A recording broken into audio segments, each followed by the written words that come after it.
Good evening, and welcome to ELOSOFUMARTAKES. This is our 359th take, live from the Alec Bradley Lone Star Studio of Azle, Texas. I'm your host, Barry Duplessis, as always, and I'm so proud, so pleased, and so privileged to be with you all tonight. It's going to be a fantastic show. I've got a couple of first-time guests tonight. It's going to be fantastic. Got a great story behind this brand, and I cannot wait to share it with you. And I'm excited to learn more about it as well, including pronouncing half of the stuff that I want to be pronouncing tonight, which is usually not a problem for me. But hey, you know what? There's a first time for everything. After all, I've only done 359 of these. So welcome, everybody. This is our 359th take. Before we get to formal introductions of our guests of honor, we do have to thank the people that make this show possible. And that, of course, is our sponsors. And our first sponsor is Drew Estate. Thanks to Drew Estate for kicking things off this year with some amazing news. The J. San and Son tobacco experience in Miami, Florida is open. The doors are wide open and live for you to share the full Drew Estate experience, including the extending of the legacy of Jonathan Drew San after the birth of his son, Jonathan Drew San II. And amazing entertainment venue that includes cigars, libations, live music, and so much more. It is the next generation and the next era of the Drew Estate story. Check it out next time you're in Miami. Thanks to our good friends at Drew Estate. And welcome, everybody. As I mentioned before, if you are tuning into us live on Facebook or later checking us out on YouTube, tonight's video broadcast is courtesy of Nick Melillo at Foundation Cigar Companies. Nick is a well-known cigar maker in the premium cigar industry. He is the founder and owner of Foundation Cigars, which produces a range of high-quality, handcrafted cigars. His values include quality, consistency, balance, and flavor. Check out foundationcigars.com today. And if you're listening to us on audio broadcast wherever you listen to podcasts, whether that be on Apple Play, Podbean, Google Play, Spotify, or even iHeartRadio, you're listening to us courtesy of Gran Habano Cigars. Honest, compassionate, great cigars. Be sure you download, subscribe, and review today. Check us out wherever you listen to podcasts, thanks to our friends at Gran Habano. And welcome, everybody.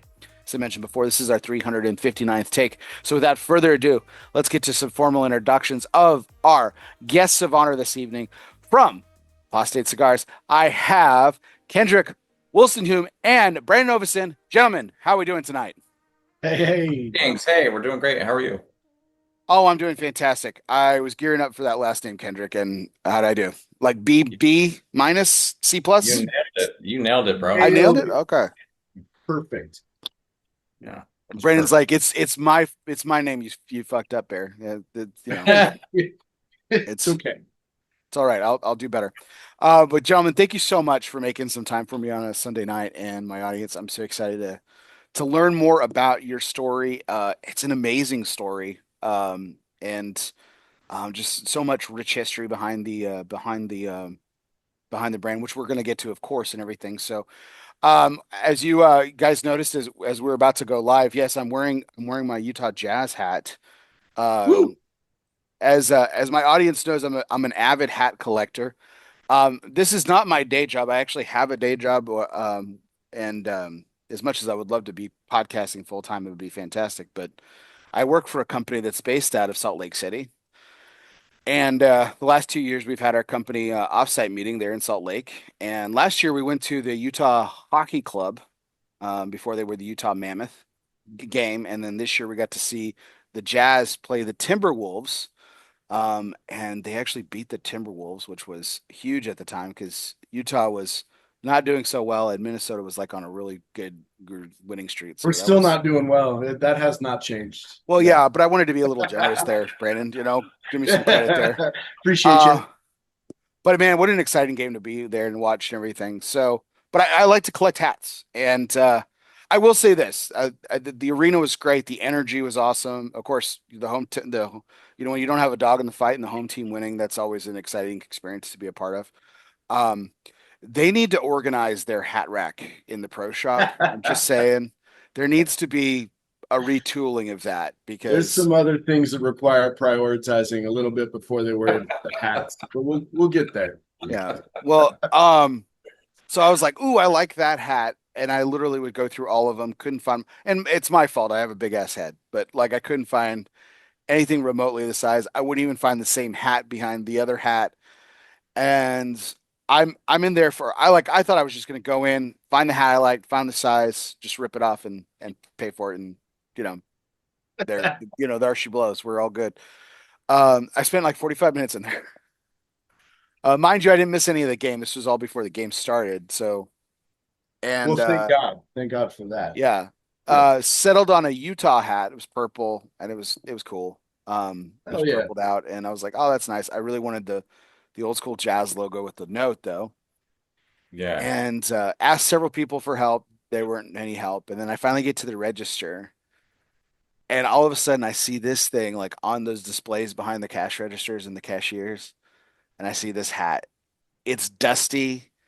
It's sitting in the corner, and I was like, "What size is that?" And he's like, "Oh, you don't want that." And I was like, "Just tell me what size is that?" And it's my size, and I was like, "I want that. I don't care." And it was filthy, but I didn't care because I was Whatever. like, Yeah, it's you found exactly it. what I wanted. So Meant and to everything. be. But do you guys get to any games? If you do, like, is there a preferred? Do you prefer Jazz or Mammoth games or? I haven't been to a jazz game in like 2 years or something like that. Maybe a year and a half. Um, I'm kind of a fair weather fan when it comes to the local franchises. I've never been to a Mammoth game. I went to a, minor league hockey game like 12 years ago or The something like Grizzlies, the Utah Grizzlies. that. Grizz, yep, Mm. that's right. That was a I great try to name. go to a I go to a jazz game once or twice a year. We've got actually we're friends with the dude who is the chaplain for the team. And sometimes when he can't make a game, he'll hook somebody up at Beehive with his tickets. So I've gone to one or two games that way. Oh wow, that's cool. Yeah, What it's a pretty cool. He's the chaplain for both the Mammoth and the Jazz, which is nice. I'm not a huge hockey fan, but it might be cool to go see one of those games, though. I hear the energy level is high, so that'd be fun. Yeah, I was last year when they were just the Utah Hockey Club. They played Winnipeg when Winnipeg was like just on fire last season, and they won that game too. So Hell yeah, I came. maybe you're the good luck, dude. Maybe we are, or maybe our company or something, man. But yeah, it's always great. It's always great when the home team wins. No matter if, like I said, as long as you don't have a dog in the fight, it's awesome. So, Hell yeah. um, I was really hoping for the Celtics to be playing the Jazz, but I was like, you know what, that probably would have been worse. I've been too invested in the game rather than enjoying myself and stuff. But it was good. It was a lot of fun. So are you a Uh, Celtic fan? yeah, yeah. Okay. Boston area sports for everything but football. I'm a Green Bay Packer Okay. fan, so I'm actually not a Patriots. I don't hate. I'm a Patriots hater. I'm not a Patriots fan. So you're a Red Sox fan then too? Red Sox, Celtics, and Bruins. So, um, was thinking about going to BC. I ended up going to my this college my sister went to, which is TCU, which is what brought me here to Texas. Well, I've been here in Texas, but which brought me to this side of the state is when I came to college. So, but Nice. we're learning a little bit about you guys tonight. So so grateful for you guys joining me tonight. So let's go ahead and get into tonight's major point, which is brought to you by Garan Habano Cigars. From the fertile lands of Honduras, George Rico and his family have put together the very best vintages for you. Yes, you, the cigar smoker. From value-based hits like Corojo Number 5 to the award-winning 20th anniversary to special projects like Zulu Zulu, Gran Habano is about cultivating the best and making pinnacle cigars for the market. Culture, tradition, quality, premium handcrafted Gran Habano cigars. Before we get into that, gentlemen, this is probably the furthest into a show I've gotten without lighting up a cigar, and that's a problem. So we're gonna fix that really quick. Um, I've got three cigars that I think you guys will have um, a trouble picking between. So, but as it is a custom here on the show, I'm gonna give my guests the opportunity to pick my cigar for me. So I've got three choices for you, but before that, I can only have one of you pick the cigar. So we're gonna have a little fun. Simple game. I'm thinking of a number between 1 and 10.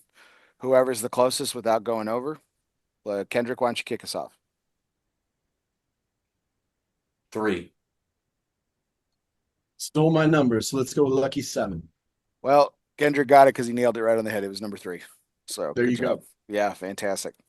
Well, Kendrick, sorry, Brandon. But I'll let you pick my second cigar because no doubt I'll probably be smoking that tonight. Sweet. So, uh, um, I have the Zara Hemla in the petite Corona size for you, Okay. Kendrick. And we're gonna be talking and the Deseret, um, Deseret, right? Deseret. Yep. Deseret in the petite Corona as well. All right. And then in the original size, I have the Liahona, Excellent. which All is a right. torpedo. So, I'm gonna say kick it off with the Leahona, my man. All right, I would have said the same thing if it helps. gotcha. And What should I follow it up with, Brandon? The Zarahemla Petit Corona. Gotcha. I concur. Awesome. And I'm then Well, smoking the Deseret Petit Corona right now, and it's fantastic. So awesome. Well, I love that size. And um, but I also normally not a fan of torpedoes, and I like to challenge myself though. I don't like to just sit in my and be complacent. So I that's why I specifically got this one in the original size because I was like, you know what, I'm going to try something that I normally don't like. So awesome. because that's how you learn things. So I'm excited though. I've heard great things about the cigar. And it's absolutely smells phenomenal. Holy cow. Right on. Ecuador, Connecticut wrapper, San Andres binder, filler from the DR, and Paraguay. It's a very pretty complex Connecticut, man. I think you're gonna like it. Paraguay tobacco. How did you guys settle on that? Was that something that like Kochi like pointed you guys out to or something you just wanted to try? That- That's exactly right. Hochi was like, "Hey, check this stuff out," basically. Yeah, we were kind Smoke of this. stuck on the blend, not stuck, but we were the blend was evolving and it wasn't quite finished yet. And Hochi and his son mentioned that they had some filler from Paraguay that we should try. We tried it and we threw it in the blend and it tied the whole thing together. That's awesome. Um, I love really unique tobaccos. I also really like a lot of different cigars. So I'm not the pickiest smoker in the world, although Coop and the rest of the team say that I'm a really tough critic. I don't, you know, so Well, um shit. so but yeah, but like to me like you know when we're giving out ratings and stuff, I'm like, "Oh, it's an 88 and 89. I really liked it." And they're like, you know, those two things don't sound like they come together. Or I'll just pick it apart. I'm like, "Yeah, it really fell apart in the last third, blah blah blah blah." Man, you know, I'd smoke it again. I would absolutely would smoke it again, you know. Um uh but I really like the aroma coming off this. This is fantastic. This Excellent. I don't know if it's, you know,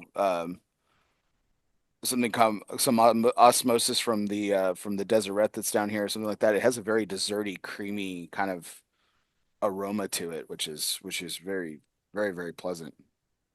And really enjoying the first couple puffs here. This is nice. Uh, well, let's kind of dive into it, gentlemen. So again, appreciate this. But wanted to kind of get a little bit more about y'all's background, where y'all started, everything like. Anyone who's heard of you guys knows that you're all are from the state of Utah. But if someone who's listening hasn't heard of you guys, you're from the state of Utah, um, which is kind of challenging because tobacco isn't exactly the most welcome thing in the state, right? I mean, we're Correct. Yeah. no, It's in this category of, sin business, here.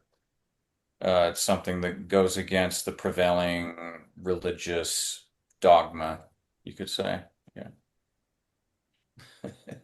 what, so how did you guys find your way to cigars? Like, what was it? You know, I've listened to a couple of interviews that you all have done and read some of your background a little bit. It sounds like at least for one, maybe both of you, it was kind of seeking a community. Um, am I right about that? Yeah, well, that's a big part of the story anyway. Um, in terms of like how we found cigars, we kind of found them, independently. I found them in my own way, and Brandon found them in his way. for me, it was, getting into things from the retail side. Uh, I'm a musician and play the piano, and I was playing the piano in a piano bar at the time, and I had a lot of time during the day that was free, and business had always been an interest of mine also. So, um, anyway, I ended up owning a retail store here in Utah, and it became what is now Beehive Cigars. Um, and that was in 2009 that I started that venture. Um, and then in 2016, Brandon entered my cigar world picture, and he had found cigars on his own, and I'll let him tell his story. Um, uh, if you want to take over from there and catch us up with your Well, side of hold on. Rev. Well, Brandon, I definitely want to get into your story as well. But Kendrick, let's go back to the piano playing here. First of all, my Right. my my brother is a who was on the show last week in his first appearance ever on my podcast. He is a dueling piano bar fiend, and That's I heard exactly you what I actually did. I heard you actually did some like, but you also went to like part of your cigar story was like in Vegas when you were actually researching dueling piano bars. Is That's that right? correct. That's exactly right. I had my first cigar in 2007. Um, and me and a buddy of mine were in Vegas going to all the different dueling piano bars down there, just kind of doing, you know, research on, getting some business ideas to start a piano bar here in Salt Lake. And we tied one on one night and got hammered, and he's like, "We should smoke a cigar." And I'm like, "All right." I'd never smoked anything in my life at the time. And I was kind of still breaking out of my Mormon bubble that I grew up in. But I was down. I was like, all right, yeah, fuck it. Let's smoke a cigar. And we were at the Monte Carlo, and at the time they used to have a little cigar, you know, shop kind of thing, like booth kiosk uh there. So we just went there and picked out a cigar. It was like less than $10. I don't even remember what it was. And smoked them, and it was a fun experience, and definitely memorable. I'd always wanted to smoke a cigar. I always told myself if I was going to smoke something, it was going to be a cigar. Watching the Jimmy Stewart movies and stuff where he's smoking a, cigar. And something about it just Yeah. caught my attention. Yeah. Yeah, when in It's a Wonderful Life when Potter gives him a cigar, he's so awkward with it, but yet so That's a cool at good the same time. cigar. Yeah. Yeah, Yeah. Yes. it's awesome scene. Um, Especially for someone who like smokes cigars all the time too. You just like watch him like awkwardly fumble with it, but just yet look still so cool doing it. Uh, Man, Jimmy Stewart is one of a kind. Love it. He's one of my favorite actors. Absolutely love him. It's funny that you referenced him there. That was cool. Well, awesome. So it went from that. You went from an enjoyable moment to I'm going to open up a cigar bar instead of a piano bar, or like what? Well, it's not a cigar bar. It's just a retail, shop. But yeah, basically, I was looking for businesses to get into, and I happened to jump on a business brokerage website and, started looking through the listings, and there was this little tiny cigar shop for sale. The owner wanted to, leave the state and move back to Florida, and he was kind of just a hobbyist with it anyway. And so, the listing was priced right, caught my attention, and the fact that it was a cigar shop really caught my attention, and ended up getting into it that way. And, it's evolved and grown since then into something quite different than it was then. But yeah. Well, the reputation like precedes itself. Like, I heard about it my first trip to Salt Lake, and I was like, I mean, I stopped in for all but a half a second, but anyone who's like, hey, where, I'm heading to Salt Lake. Where should I go? I'm like, you got to go to Beehive. So, I mean, you certainly built up a reputation pretty quick. I mean, granted, I know the competition isn't is as dense as some other states, obviously, and I'm not saying that tongue in cheek, but I mean, but that's still awesome that like to kind of build something that quickly into where you kind of hold the rest. Now, was it Beehive before, and you or did you change the name? Yeah, it was not Beehive before. I changed the name about a year after I got into it. It was originally called Hungry Trout Cigars.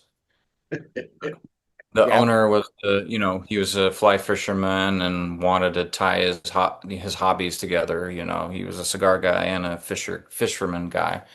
So that was what he wanted his cigar shop to be.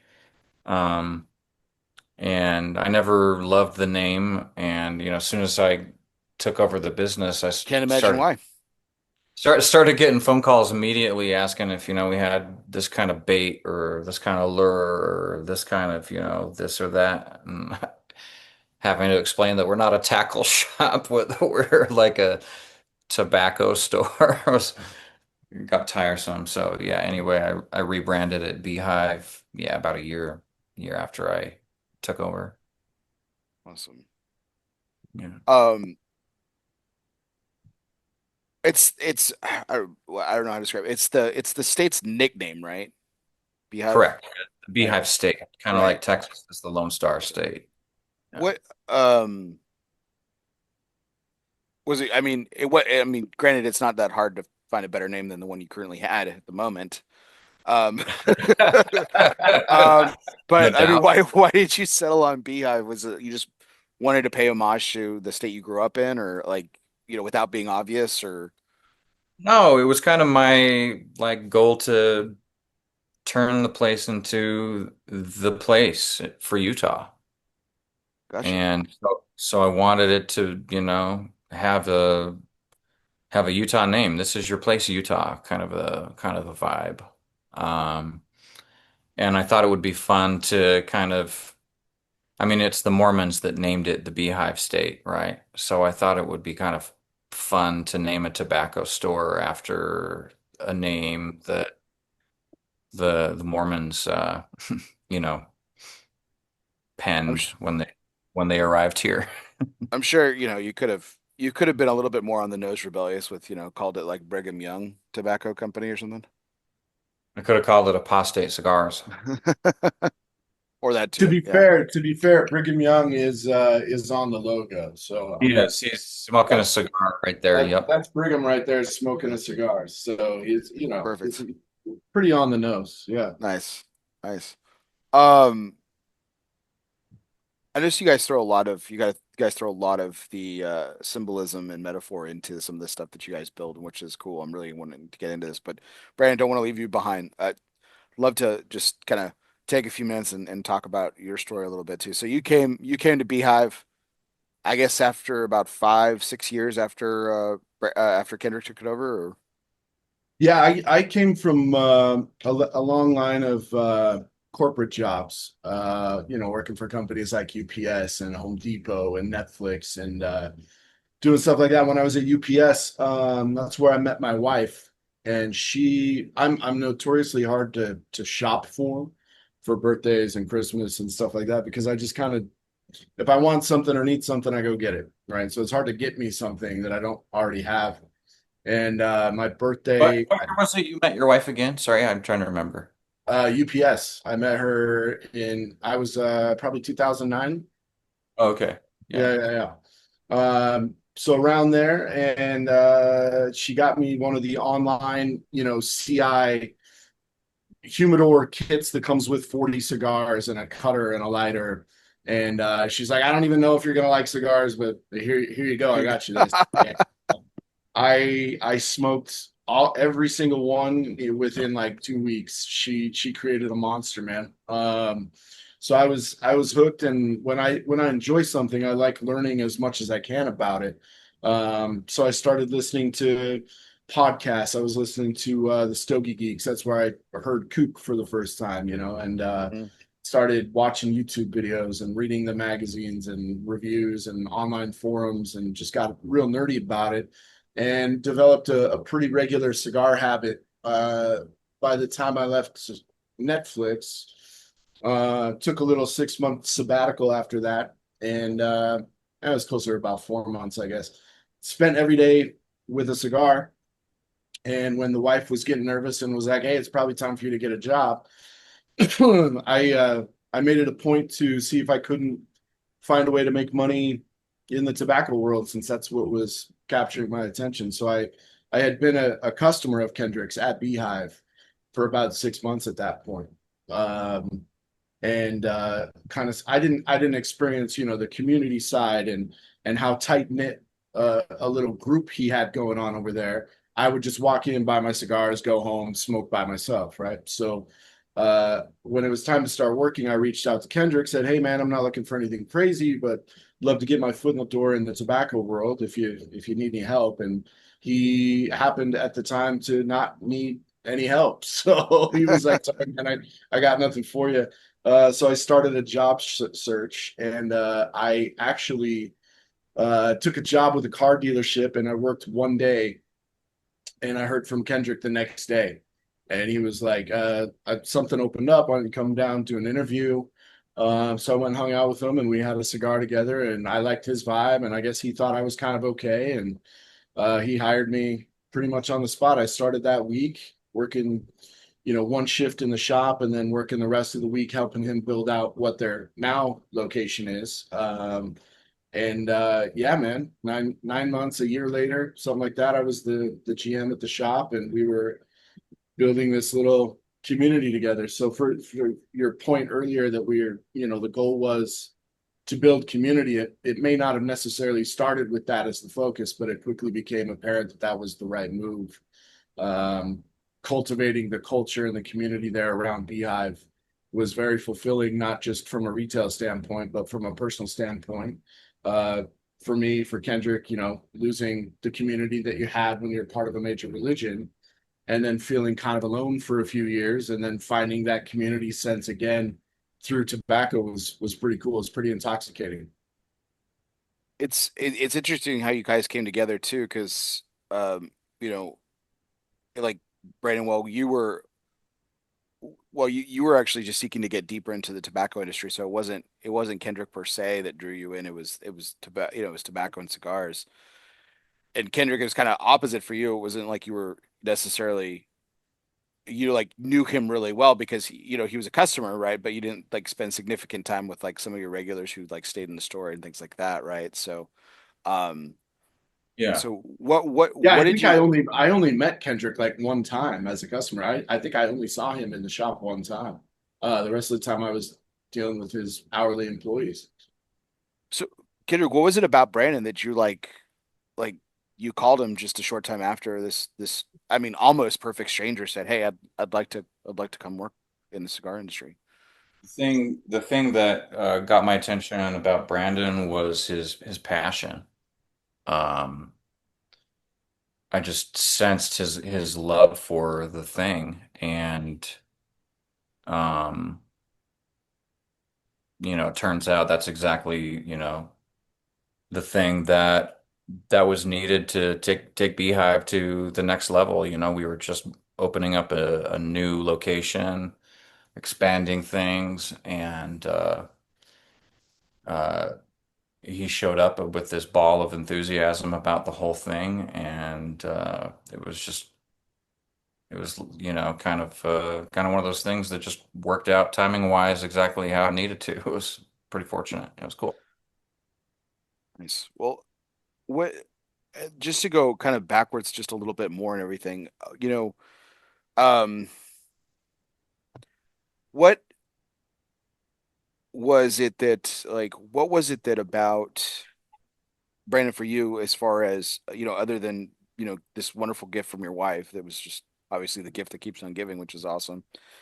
Um, what was missing? Like you said that you left after you left the church and everything, you were kind of seeking for this community. Like, did you try anything else? Like, was there anything that didn't quite hit the spot, or you couldn't quite find yourself the way that kind of cigars and Beehive did for you, or Man, that's a super good question, dude. I think unconsciously I was always looking for something to kind of fill that void of being around a group of people where you have a common interest or a common goal.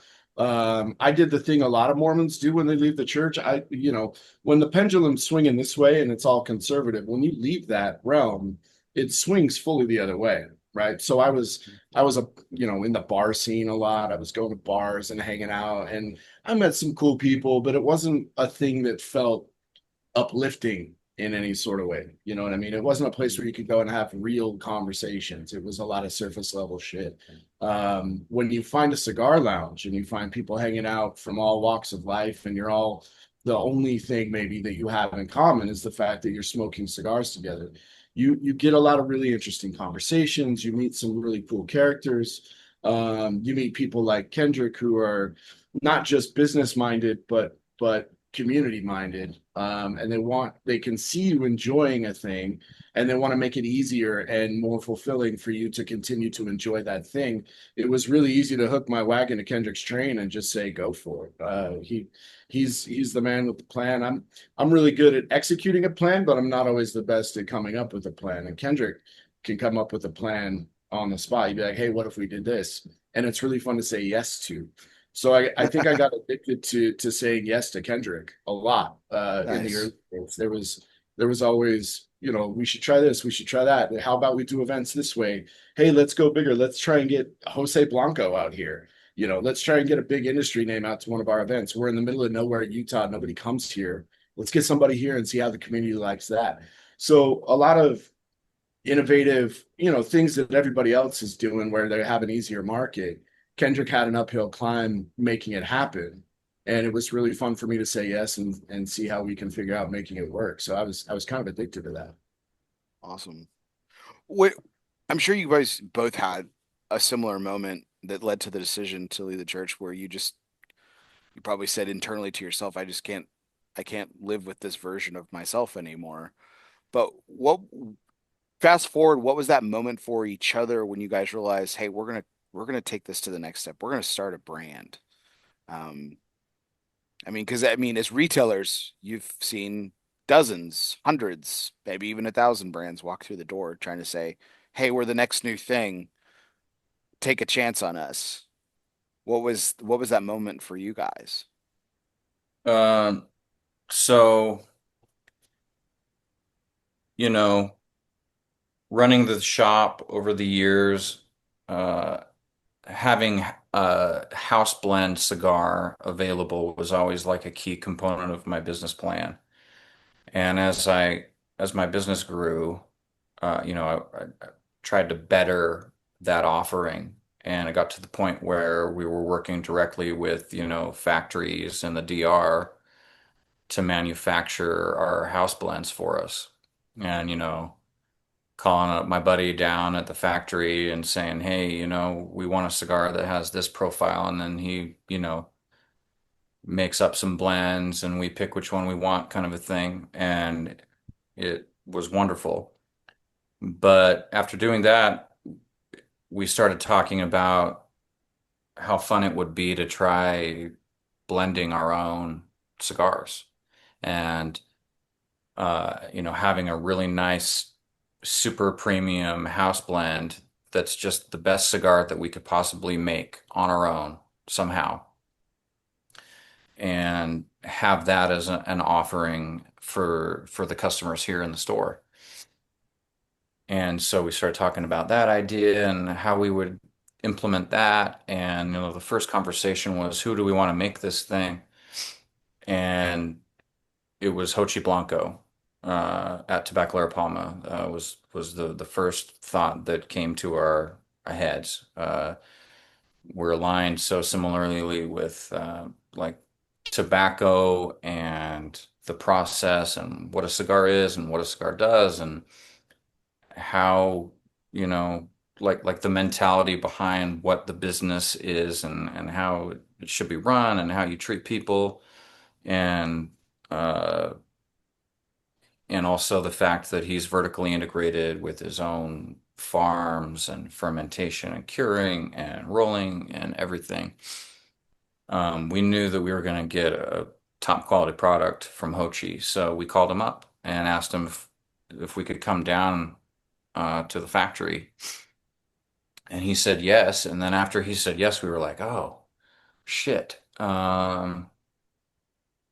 Well, if we're gonna do this like we're doing this, then maybe we, just make a brand out of it and have it for sale to, other cigar shops. We're friends with other cigar shop owners, and maybe we call them up and see if they want to, sell these things too.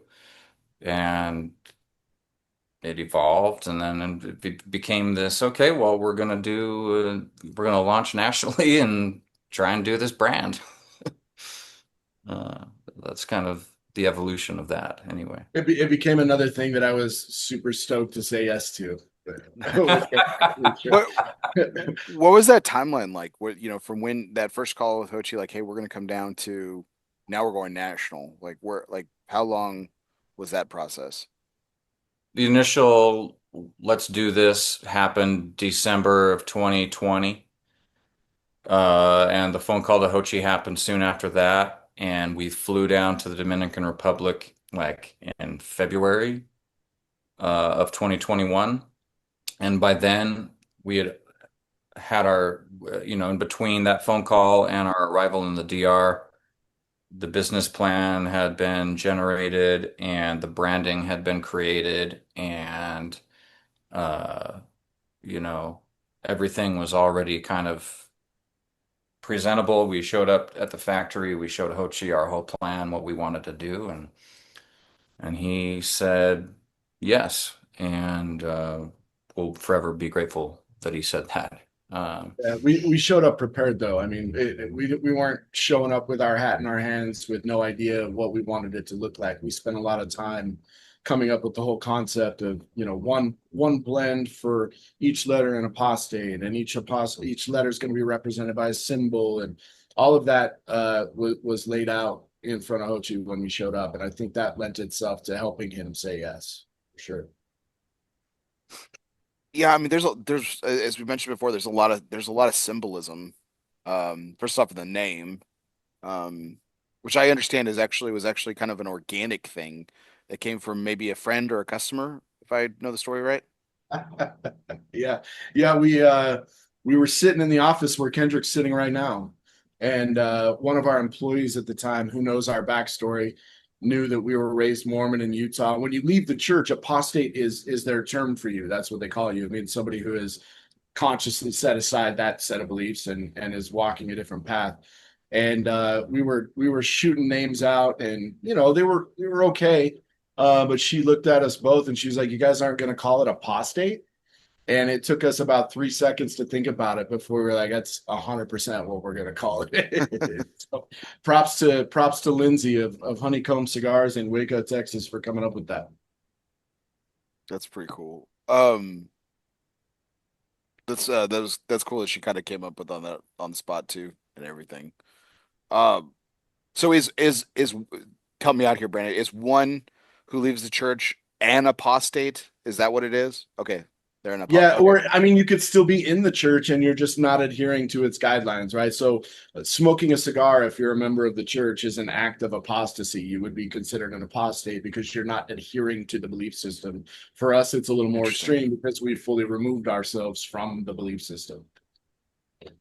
Is your It's kind of a derogatory, like bad thing to be an apostate. Like you've rejected the truth, you've rejected the community, you're an outcast kind of a thing.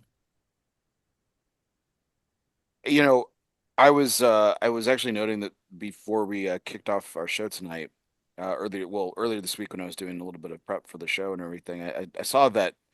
I mean, something cool kind of happening in the state of Utah. Internet cigar sales are going to be allowed in next year. Um, I mean, that had to blow your mind. I mean, considering how long you've been Well, doing this, Kendrick. internet cigar sales was a thing when I started at Beehive. So in 2016, when I joined up with Kendrick, internet cigar sales were allowed. And then in 2019, they passed a bill that outlawed internet sales because the state was having a hard time capturing their tax income. People weren't reporting those Okay. purchases their taxes.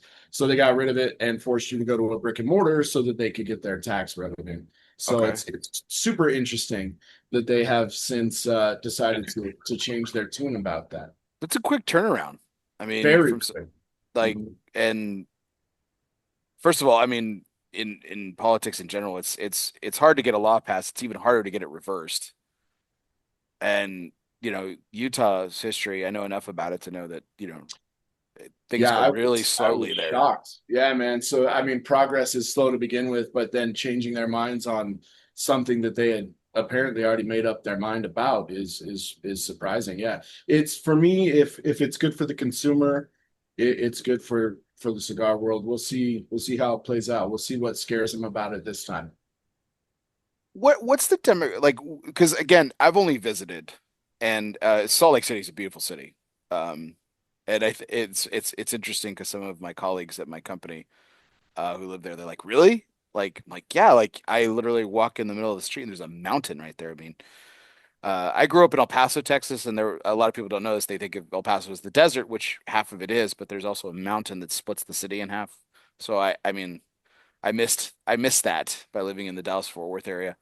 So I love that about Salt Lake. But it seems to me that the demographic has it's become pretty metropolitan in a lot of ways. There's a lot of diversity that I see when I'm there. I mean, is that people coming because they've all joined the church and they want to be around other Mormons, or is it a progressing of the time just from y'all's time there? A combination of both. There's a lot of Yeah. people moving from other places, um, and a huge swath of people that grew up here that like us that are no longer doing the thing. Gotcha.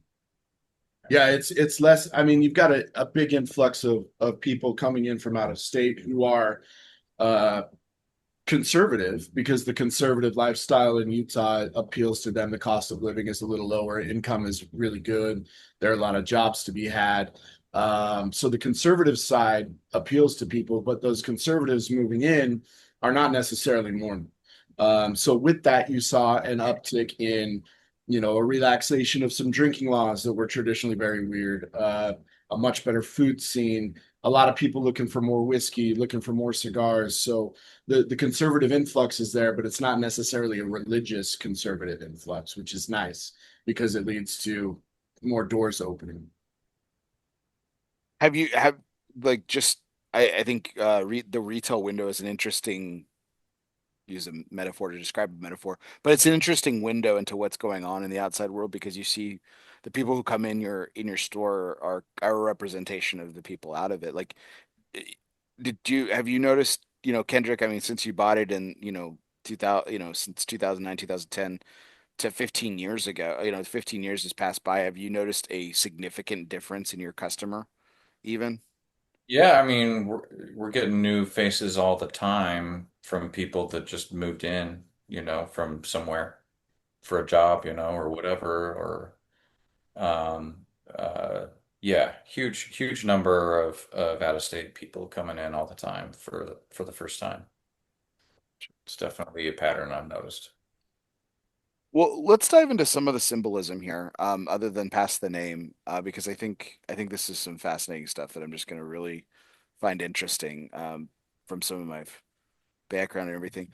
When I was there last, I took a little stroll tour of downtown and walked into they called it the Tabernacle, but maybe it was the old Tabernacle, and there's a newer Tabernacle or something. So, Yeah, the tabernacle. Yeah, yeah, the big round dome building. it's the Yeah. one with like it's got all these wooden seats and like it's got amazing acoustics. Yeah, that's the tabernacle. The Okay. old tabernacle, yep. Yeah, the new Yeah. one's across the street. It's where they hold their general conference twice a year. Um, as a musician, Kendrick, that place has got to be friggin' phenomenal, though. I mean, I can't imagine hearing I've any kind of never I've, music. I've never played in that room, but it would be Okay. fun. It would be fun. I've They never have had that. a semi-famous choir that recorded its fame there for sure. Yeah, the Mormon Tabernacle Choir. Yeah. I mean, it was insane to say. Like, I was. they had us, the couple of people that were there told us like, hey, sit back here. So we sat in the back, and then there was a person at the, at the pulpit or whatever it's called, and she was reading in a normal tone of voice, and I could understand her as clear as the way we're talking right now. It was Yeah. insane. I could not believe it. It was crazy. Yeah. Again, And then you drop a pin and you can hear the pin drop on the podium. oh man, that's crazy. Yeah. So I mean, again, sorry. Let's go back. Let's go back to some of the symbols that you guys use. So the entire name is individual symbols. So let's start there. Uh, what what was the motivation behind putting symbols in the actual name of a name that was obviously very symbolic, as we just talked about? Well, after we settled on the name Apostate, then it was like, okay, now we got to come up with a logo and an identity around that. And so we started brainstorming, okay, so we want, maybe we can use some Mormon symbols somehow on our cigar band, and our logo somehow. And so, we mocked up with the help of our designer friend, kind of a more traditional looking band that had scenes of Utah and Mormon stuff on it. And while it was beautiful, it wasn't what we were looking for. And so started thinking and thought it would be cool to do a logo kind of like the coexist sticker, where we have symbols that represent that are in place of the letters in an apostate. Mm. And so That started I thinking didn't of know different. that. I didn't know that, and that's what I swear to God, I said this like a few minutes, like to my wife. I was like, "Are you kidding me?" Like, I was like, "Oh, that's funny. Oh, wow, I should have said something." Now y'all think I'm just crazy. I was like, "Yeah, it's kind of cool because it's like the coexist bumper sticker." Keep going, Yeah. please. I'm so sorry. That was so cool. That's awesome. So from there, it was like, okay, so here's apostate. What can be an A and a P and an O and an S and so on? And then it was like, okay, well, there's 8 letters in apostate, and we have these 8 symbols. Let's name our cigars after the symbols and do 8 blends. And so from there, we had our names, we had the symbols associated, and so the first symbol that you see there that is the first A, the handshakes. That's like a symbol that's carved into the side of Mormon temples very frequently. It's on the Salt Lake Temple and some of the earlier Mormon temples. Um, and we called that cigar the initiatory, which is the first temple ceremony that coming of age Mormons, experience when they get their special underwear and secret name that they can't tell anybody else and things like that. Um, the And that's second, that's a ceremony that nobody else can attend, right? Like it's very correct. It's very private, yeah. okay. Uh, and then the second symbol, which is the P, you can kind of see it's a beehive kind of on its side on this like pedestal thing to make the P. That's just an extension of the beehive thing with beehive state. And it's called the Deseret, which is a term that we lifted from the Book of Mormon that means honeybee. And you can't see it on that Petite Corona that you have there, but on the full size cigar, we have 3 Connecticut leaves that are the stripes of the honeybee on the bottom and a pigtail cap that's the stinger, so that the cigar itself kind of looks like a honeybee. Um, and the third symbol is the O, an apostate. And the cigar is called the Liahona. You can What I'm just see the symbol. what Yep, I'm that's the one smoking you now. got there. You can kind of see the symbol for that is this orb looking thing, which in the Book of Mormon, it's a compass that tells them which way to go in when they're looking for the promised land. And it only works if they're following the Lord's commandments kind of thing. So it's like this magic compass. And so that's why we did a torpedo on that one, kind of a long, skinny torpedo to be the needle of a compass. Oh, super cool. Nice. And then the S is our feathered serpent. And kind of a fun fact about Mormon mythology. They believe that the resurrected Jesus Christ, after he did his thing in the old world, came over to the ancient Americas and visited the people here. And they believe that the mythological god Quetzalcoatl from, Aztec Mayan mythology is a historical distorted retelling of when Jesus came and visited them. So that's why we named that cigar the Feathered Serpent. Um, I've and heard of then the story Quetzalcoatl.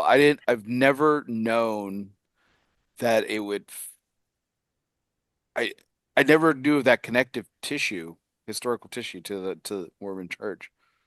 Yeah, yeah, That's, Mormons love co-opting other people's mythology to validate their own. that, but it's also kind of random too. Like it's just that this, mhm. I mean, uh, it's not like a well-known story. It's not like, George Washington and the cherry tree or something like, or, it's, yeah, it's just a very random strand of, Well, and that's what I like about indigenous our history. branding. And when Kendrick was going over his idea for the branding with me, I bought in right away because it's one of those things that you can, as a consumer, if you leave it at surface level, it's fine and it's a cool looking band and the presentation's cool and you don't have to dig deeper than you want to. But if you're looking for substance, if you're looking for a story, it's there. And a lot of times it is random and very niche, which I think makes it fun. I want to get back to the name here, but I think it's an interesting dynamic that I'm picking up on at least here. Kendrick, with your musical background and everything, and you always say you have a nose for business. I don't want to make it sound like you don't here, but it sounds like a lot of the creative motivation or creative movement, to steal from music a little bit, it comes from a little bit more of your gears, and Brandon has a little bit more of the logistical side of it. Am I characterizing that correctly, or You pretty much nailed it. Brandon is on the front side of things, working directly with the sales team, attending more events than me, that kind of a thing. I mean, we're both part of the creative team. We're both part of the sales team. We both do everything. But yeah, in terms of the balance, it's, probably 90-10 one way or the other for that. I would agree. Would you, Brandone? Yeah, yeah. I like following your lead creatively, and I'm really good at yes and right. So like if he'll bring some to the table, and I'm like yes, but maybe we add this to it or building on whatever the idea was. I'm not real great at hey, I have a light bulb.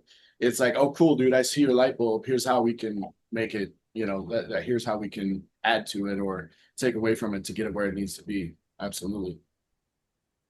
Yeah, Brandon's also really good with oh, I know a guy that can, we can help us with this. oh, I Or do know a guy. I always he's know a the guy. new or guy. I know a or guy. if I'm sitting here going, "Oh, I have a question about this." Brandon can go sometimes. He'll go, "Oh, well, blah blah blah. I can call them and they blah blah blah." And You anyway, ever seen the Denzel Washington Mark Wahlberg movie Two Guns, Brandon? mm-mm. No, I haven't seen that one. Okay, so Denzel plays a character. Uh, Long story short, he's an undercover cop, but the drug lord that he's undercover with, is played by Edward James Olmos. He calls him, I know a guy. His name is Bobby. I know a guy, Bobby. Because he's like he never says yes, never says no. He just says I know a guy. Yeah, that's me, dude. I know a guy. If I can't figure it out, I know a guy. Yeah. That's awesome. Um, well, I was shooting myself after I had the opportunity to. I do a show every other Tuesday with Coop on the Cigar Coop brand side of things, and we had Kevin Shahan as our guest this past Tuesday, and we were talking. He has a very, very, very profound love of Candelas, And so Coop asks him the stereotypical question, like, what's your favorite candela? And he says the feathered serpent. And I was just like, and I immediately just kicked myself because it was like one of the one cigars that was available at the time from Smoker's Abbey that I didn't get from it. I was like, God damn it. Yeah, yeah. And Kevin I'm like, said he told me one time that he's got three favorite candelas and that they're all the feathered serpent. Is what he yeah, that's said. exactly he said. He said not only is it his favorite candela, he said it. He said he would put it up against anything. It is the best candela that's ever been created. I'm like, damn. Yeah, Like, we, I mean that's a Kevin. huge compliment because he smokes probably more candela than anyone else I've ever met. Which is, I mean, with some pretty awesome praise. And I have some on order, so that's good. So it just didn't arrive in time, unfortunately. I was You like, have to let Kevin know if he's right or not. Yeah. But Kevin's got pretty good taste. He does. Him and I are usually aligned a lot. Our palates seem to be pretty similar. Whenever we talk about cigars, we're like, yeah, that was really good. That one wasn't that great. And it's like, okay. Um, we're usually kind of aligned on things like that. So, picking back up the symbolism here, Kendrick. So I think we're on the T. oh, well, let me finish up with the feathered serpent really quick while we're Oh, on I'm the so can. sorry. I'm so sorry. Go. Yes, I So did interrupt that. again, we want the cigar itself to kind of tie into the name somehow, right? So the feathered serpent was a candela to be green like a snake, uh, and shaped like a snake with an unfinished foot to be kind of the feathers of the thing. Um, yeah, anyway, so moving on to the sword of Laban. Um, long and broad like a broadsword. It's a, 7 1/4 by 47 Churchill. Um, and the sword of Laban in Mormonism was this ancestral sword that the ancient American prophets carried around with them. And it was buried, according to Mormon lore, in the hillside with the golden plates that Joseph Smith found and translated into what is now the Book of Mormon. So that's the sword of Laban. Very cool. That's the first T. Then the A is kind of that like pyramid temple building. The Zarahemla, that's the petite corona that you have there.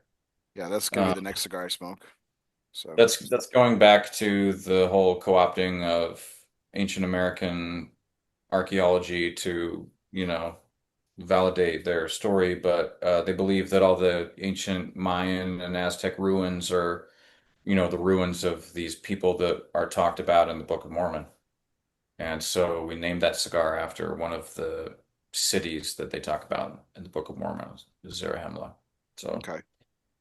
there's the A. The T is Moroni's trumpet. It's on the top of every Mormon temple in the world, I think, pretty much.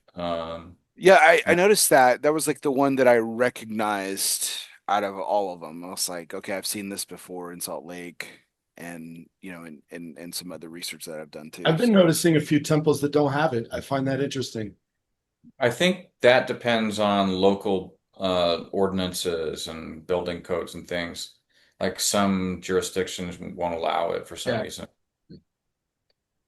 Um, but anyway, yeah, it's definitely an iconic image, and we use that for our seventh blend, the Rona's trumpet, which is also a torpedo, but it's fatter to kind of be, more like the horn of a trumpet. Um, and then the last cigar in our lineup is the Endowment, which the symbol is, the Salt Lake Temple on its side to make an E. And the endowment itself is the name of the second temple ceremony that you do after the initiatory, where they, go through a whole other, initiation process and give you secret handshakes and things like that. And so that's the endowment, kind of the beginning. The capstone, the end caps, of our lineup are both kind of these temple ceremonies, and so they're both kind of a classic Toro size. The only two in our lineup that share a vitola. is the initiatory the actual ceremony? Is that pre? going on mission, or is that post mission?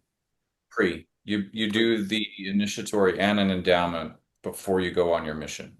Oh, okay. So you've gone through both of these things before you've gone go into the mission. Okay. We know all the secrets, man. Okay. Yeah. Oh, the handshakes. We know it all. Um, I thought was it's a B-rated movie. It's I mean not B-rated. It's a B like B movie, like nothing, no A-listers or anything are in it, but it was done a couple years ago. It's called Escape from Germany, and it's about the Mormon missionaries' escape from Nazi Germany, right? Oh, And it's I found there's a lot there's some Mormon history thrown into it, and it was really fascinating. Given again with the my background of working with a lot of folks who are still a part of the church or are like you or they're fellow apostates. That I can use that word correctly now. So that's they have a background in that as well. So it I've suggested it to a couple of them saying, hey, like this is really cool. I'd be interested to hear like how accurate it is from that perspective. But it was produced and it wasn't directed by a member of the Latter-day Saints, but it was produced by some members of the church and stuff. And I mean, um, I was entertained and I got to learn something. It was pretty enthralling. So, um, I'm interested in the fact that like, given the fact that you both have separated from this part, is this this? I mean, I wouldn't characterize this as an homage because I mean, it doesn't sound like you're necessarily honoring the church. It's very much the opposite. Is the vibe I'm getting? And guys, feel free to correct me here. I'm just like, so it's interesting that y'all chose a lot of symbolism from this part of your lives that you've separated yourself from. Am I wrong with that? it is kind of an interesting thing, I guess. But it's just so fucking weird and interesting, honestly. And it's our story, you know. We don't come from long lines of tobacco farmers and generations of cigar people, and we don't, we're relative newcomers to this whole world, and so if we're going to enter into it, we need to tell our story, and we want to tell it in a way that, pokes fun at it, but also like doesn't make fun of the people themselves or I don't know. We wanted it to be a thing that people could nerd out to and not have it be disrespectful, but also have people be aware that what we're doing is probably something that some people would definitely frown upon. Well, Not I have mean that's it what I'm be saying. disrespectful, but also not have it be so goddamn serious either. You know what I mean? Because Yeah. it's it's one of those things like maybe it is a little bit tongue in cheek, but that's not the intended vibe, right? Like Kendrick said, the world of cigars is rich with legacy and history, and Mm, we don't come from a tobacco pedigree. We come from a religious pedigree, and so if we're going to be authentic and be ourselves, we need to make sure that people know that we're leaning into this because that is our history. We're mhm. connecting the divide from one community to another through the story of what that used to look like for us. No, absolutely. I think no, that I think that's what's really good about it at all. I mean, I'm not walking away from this as you poking fun at something at all. I mean the symbolism, uh the artwork itself and everything, it seems like it's coming from it like a very respectful and everything, but just kind of talking to you guys about your background and stuff, it's also on a cigar, so that's like you said, Yeah, a it's little a definitely not where little we're at a now. little Yeah. a little a little tongue in cheek there, which is interesting because we're talking about tobacco laws Yeah. being as restrained as they are, and it actually being a sin in Mhm. in the church and Yeah. stuff. So I think that's what's ironic about it. That's the word I've been struggling to find here this entire Definitely some time. irony. Yes, Yeah. absolutely. So Yeah.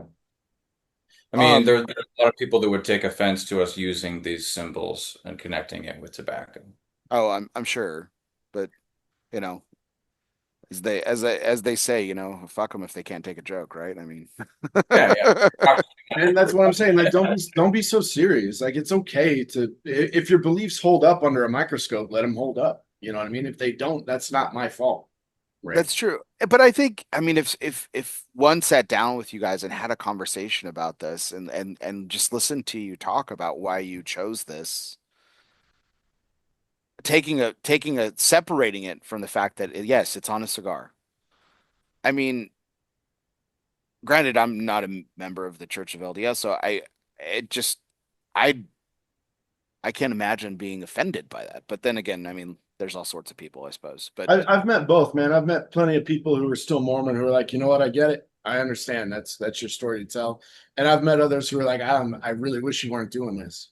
And imagine. it is what it I've is. met plenty that think it's awesome. They Yeah. laugh and I mean, most Mormons are really just they take things. I mean, if they can handle, Trey Parker and Matt Stone releasing a musical called The Book of Mormon, you know, if they can handle that without blowing up the theater, then I think they're pretty good-natured people and they can handle a little apostate cigar company. Yeah, it's not hurting anybody. Yeah. Yeah. Awesome. Well, guys, I have a few more questions as we kind of get a little bit more and learn more about you, but we like to break up the show a little bit with some fun segments here. So I've got some uh we're going to break away and do what I call a couple of our fun segments. The first one is based on U.S. presidential trivia. I know you guys were really excited to learn that you all be quizzed on some U.S. presidential trivia, but here we are. So Bring let's it go on. ahead and get it done. Feel like I need a buzzer. Um, well, it's multiple choice, and you both get a guess, so it's a little fun like that. So, this next segment is always brought to you by our friends at United Cigars. Are you ready to live the United lifestyle? Launch your palate voyage with United Cigars. You can celebrate over 250 years of excellence with the Red Anchor, or experience elegance with La Giana Havana. Rekindle the spirit of 1776 and light up the skies with a firecracker, then celebrate honor, pride, and accomplishment with a gold star. Jet set the globe and capture luxury with Atabey, Byron, Alfonso, Bandolero, now the Nelson line from Selected Tobacco. Don't just smoke, smoke United. United Cigars since 1901. United we smoke. Um, well, let's get into it here. So, I had a couple of questions. I like to kind of frame it around my guests, obviously, and so I thought, well, what more fun could we have than talking about some U.S. presidential trivia related to the state of Utah? Oh So here boy. we go. Sweet. So we've got three quick questions, all multiple choice, and I think they're pretty easy. You guys born and raised, right? Both y'all. Hmm? Yep. So probably some elementary school stuff for you here. But which U.S. president was the first to visit Utah while in office? Ooh, I heard this once. So is it While they A? were in office. Yes, while they were in office. Yeah, was it A, Grover Cleveland, B, Ulysses S. Grant, C, James Buchanan, or D, Millard Fillmore? Oh man. Well, I know. Oh, can you read off the choices one more time? Sorry. Grover Cleveland, A, B, Ulysses S. Grant, C, James Buchanan, or D, Millard Fillmore? It's kind of a trick question, man, because I know Grant came here while Utah was still a territory, but not a state. So we're Right. talking about the state of Utah. I'm going to say Millard Fillmore. Was the first to visit Utah. There's That's your got to be hint. that's got to be Grant. I would say Buchanan, maybe. It actually is Grant. It Is is correct. Grant. So yeah, he was the first president to visit Utah. Wasn't a state yet. It Woohoo! became a state about 20 years later. Ulysses S. Grant visited in 1875, I believe, and it was 1896 when the Utah became a state. 1896. Yes, sir. Um, See, this is my area, not pronouncing your last name apparently, Kendrick. So we're good. We're rolling right along. So th- but next question here. On the subject of that, Utah became the 45th state admitted to the Union. We already gave the year, so that should help us out a little bit. Which president signed the proclamation making Utah the 45th state? Was it A, Teddy Roosevelt? B, Ulysses S. Grant? You should already eliminate that one. C, Grover Cleveland? Or D, James Buchanan? Shit. 1896. Yeah, Buchanan is ringing my No, what bell. were the choices again? Teddy Roosevelt is A. Okay. Ulysses S. Grant, that's already off the table because we No. already kind of talked about that. C, Grover Cleveland? Or D, James Buchanan? C. Grover Cleveland. Fine. Okay. Kendrick? I was gonna go with Buchanan. Okay. It's C, Grover Cleveland. 2 for 2. All right, here we go. 2 for 2. Here's the last one. I think you're both going to get this one. Which president? We kind of hinted at this at the very beginning of the show when we were talking about family histories. Which president sent 2,500 troops to Utah in 1857 during what became known as the Utah War? Yeah. It was the unseating of then Governor Brigham Young. Yeah, Brigham Young was still in charge. Was it A, James Buchanan, B, Andrew Jackson, C, Abraham Lincoln, or D, John Quincy Adams? I think Kendrick's pick is the right one on this one. Buchanan. I think it's Buchanan. It is Buchanan. I knew Buchanan. You knew the answer was going to be. You knew the answer was going to be. They're all James around Buchanan. the right time frame, so it's I don't know. Oh, I wanted to make it a little because I knew you guys have been native, so I was like I figured like this was like stuff that you probably learned multiple times. Utah history lesson came Yeah. in handy. Yeah. I probably learned it in 8th grade or something. Yep. Did you guys ever hear of there was a early 90s to mid 90s sitcom called Wings? Yeah, I Steven- remember. Steven Webb and Tim Daly. I watched it with my family when I was a kid, but I just been recently watching some episodes again just because I just for kicks. There's a scene where some of them are playing Trivial Pursuit, and Thomas Hayden, a very young Thomas Hayden Church, Very young Thomas Hayden. is in it, and he plays kind of the buffoon or the idiot savant a little bit character, and they're playing Trivial Pursuit, and his answer is like they keep asking questions, and it's comical. He keeps answering, and Margaret, until the last question, and his partner like gets fed up. He switches teams, and he says. Then he gets a question, and the answer actually is Anne Margaret, and he's like, "I'm not answering Anne Margaret." And the answer is Anne Margaret. So James Buchanan is the answer for the final question. So hell yeah, it's awesome. Thanks, guys. Thanks for humoring me there. So I'm the idiot savant then. Okay. No, savant is the key word, brother. Way to. Yes, I was going to say, way to put some words in my. I just was describing the character from Wings. Not the creative genius behind Apostate Cigars, Kendrick. Come on, give yourself some credit here. Goodness.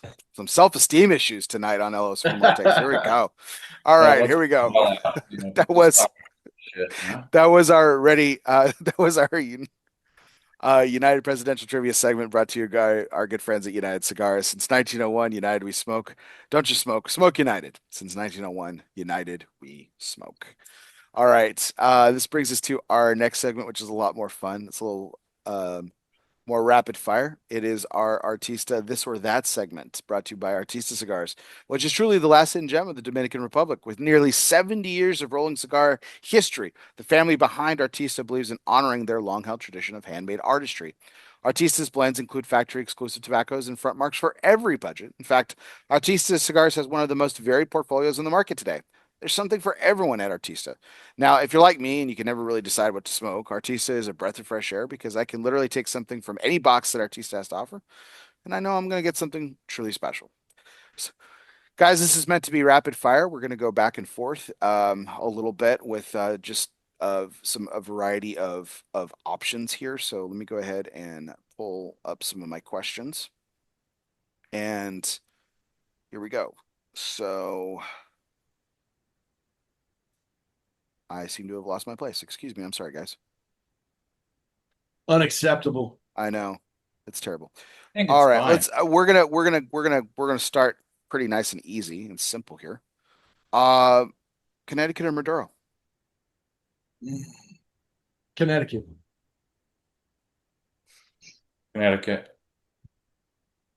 Do you guys like is it just because it can be kind of smoked every time, it's a little more easy going, or is it just always kind of been that's always kind of been your one of your favorite in the repertoire, I guess? I find more, and this a lot of people might argue with me, but I find lately, especially the last 5 years, I get a lot more variety out of Connecticut cigars than I do out of Maduro.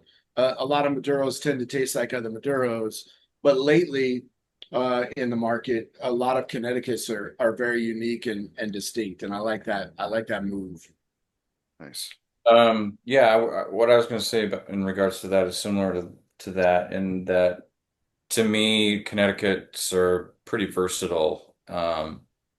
And having some experience on the back end blending of things now, so much of what a cigar is are those other leaves also, and the Connecticut wrapper just adds a texture that I like to the smoke. It just adds a dimension that I enjoy and can detect, you know, whether it's an end cap for the night or first thing in the day. It's just a versatile wrapper to me, and I tell you something what, you can go a lot of different directions with. I just finished up that cigar, and I have to say, like one of the things that I agree with so many of the things that you said about Connecticut's, both y'all, but one of the things that I don't like about a lot of Connecticut's is they have a tendency to get really acrid At the and end, yeah. burn really hot at the end. Mhm. Um, Maybe the torpedo helped with it. Maybe it was obviously just the blending, but that was not the case. And I Yeah. really enjoyed that. I really enjoyed that I was smoking it till the end. Um, Technically speaking, I've had a really bad run of cigars lately of just uneven burns, scars going out, and like I don't really fault a lot of people for that when I'm on these shows because like I'm talking a lot, so cigars go. Right. This cigar didn't go out at once, and the burn was insanely even. I didn't have any touch ups. Um, so technically speaking, it was fantastic. Really liked the aroma all the way through. Just a beautiful aroma that kind of kicked off the flavor. Now, this is a word that's very polarizing, um, that I love. Some people may not. I got a really nice creaminess, but the thing that really kind of stuck out to me as I kind of got towards the end of the first third and into the kind of the meat of the cigar was there was some really beautiful minerality to the cigar. And I really like that in a blend. Um, it's a flavor profile that I'm pretty fond of actually. Um, Again, it does have a tendency to get really acrid, burn hot towards the end if you have a lot of super minerally tobacco and everything. That again, that didn't happen, which was again very surprising, just given how much minerality I was tasting and everything. But I thought it was incredibly well balanced, and I really enjoyed it. Yeah, that Really, San really enjoyed it. Andres binder is a workhorse, and that cigar carries it. It was really delightful.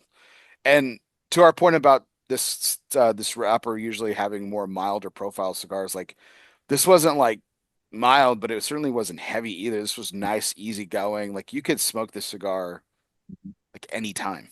It was Yep. really, really well done. So fantastic, Yeah, actually. it's kind of all of our blends, it's kind of the one quiver smoke of all of them, I think.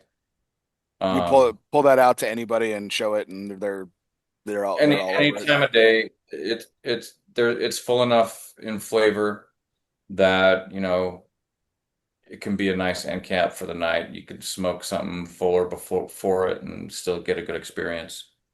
Nice, Yeah. fantastic. Um, well, let's get a little. That was an easy one. Let's get a little crazier here. Would you rather say exactly what you think and burn bridges, or stay silent and keep the peace? Gee, I wonder which one y'all are gonna pick.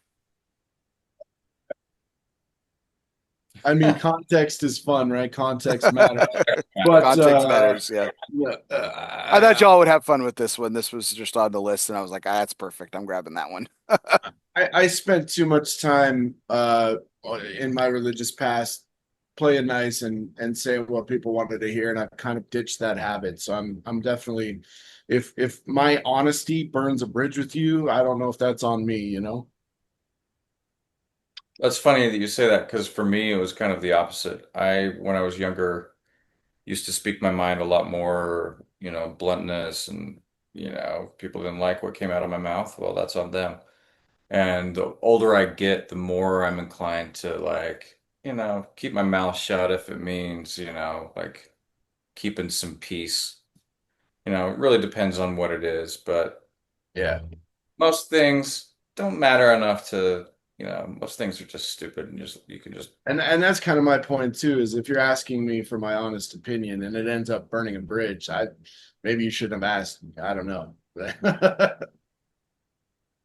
Well, at the same time though, but being honest doesn't mean to be unkind either. Exactly. Exactly. So like, it could just be blunt and to the point, or just exactly like you said, Brandon, like just, hey, this is just my opinion. Um, my dad was fond of saying that depending on the crowd, because it depends on who you're talking to, but it was interesting. He would curb you this phrase of his depending on his audience. He was like, opinions are like assholes. Everyone's got one. Or opinions are like armpits. They all stink. You know, Yep. um, and so I think it just kind of goes to show that like it's also in delivery too. Without doesn't mean Yeah, like you, being you can unkind. be honest without being an asshole, and that There you that go. should not burn a bridge. All right. Would you rather lose all control of your brand for a year or lose your personal freedom for a month?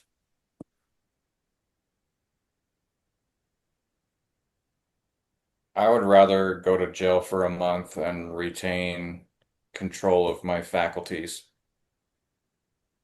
I don't know, Uh, man. It might be kind of nice to be oblivious for a year and see what that's like. No, I'm with you. I'm with you. I'd rather spend a month behind bars and be fully in charge of my mental capacity.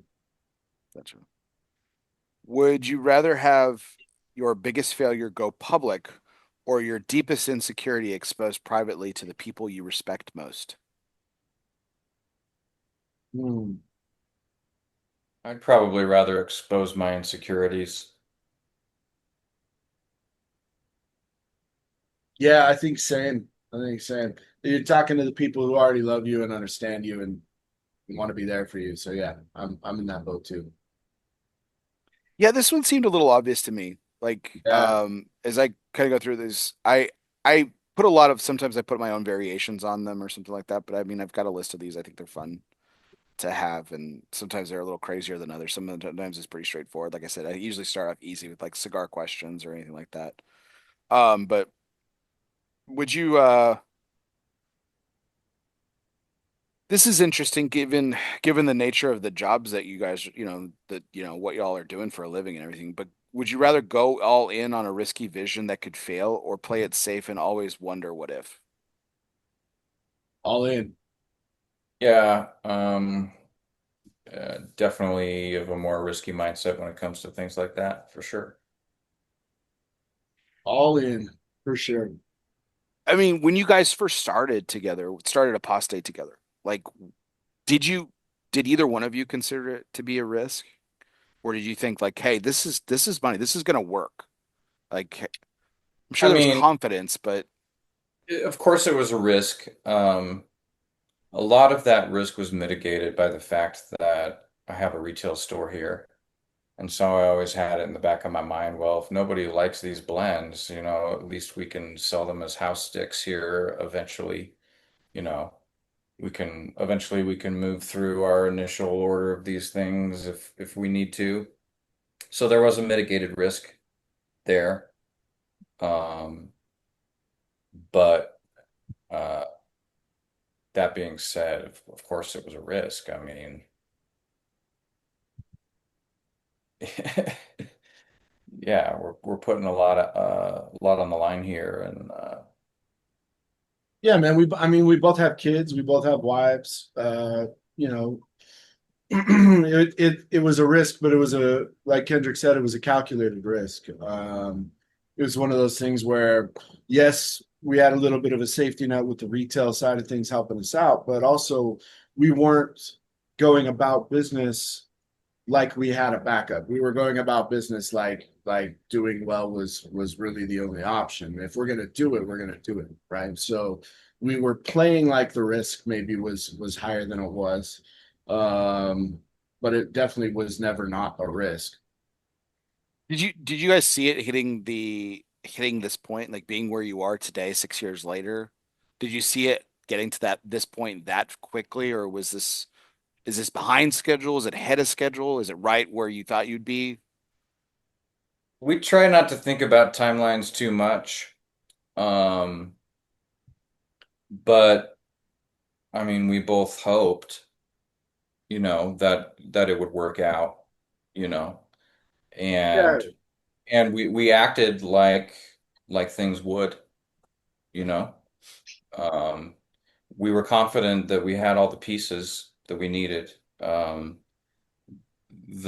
quality of the tobacco in our cigars is second to none, and uh, we were happy with how our blends turned out. We between the two of us smoked thousands of different cigars, and we knew what we wanted a cigar to taste like that we wanted to keep smoking, and when we did the blending, that was our criteria, was do we want to keep smoking this or not? And as soon as we found a blend that we wanted to keep smoking,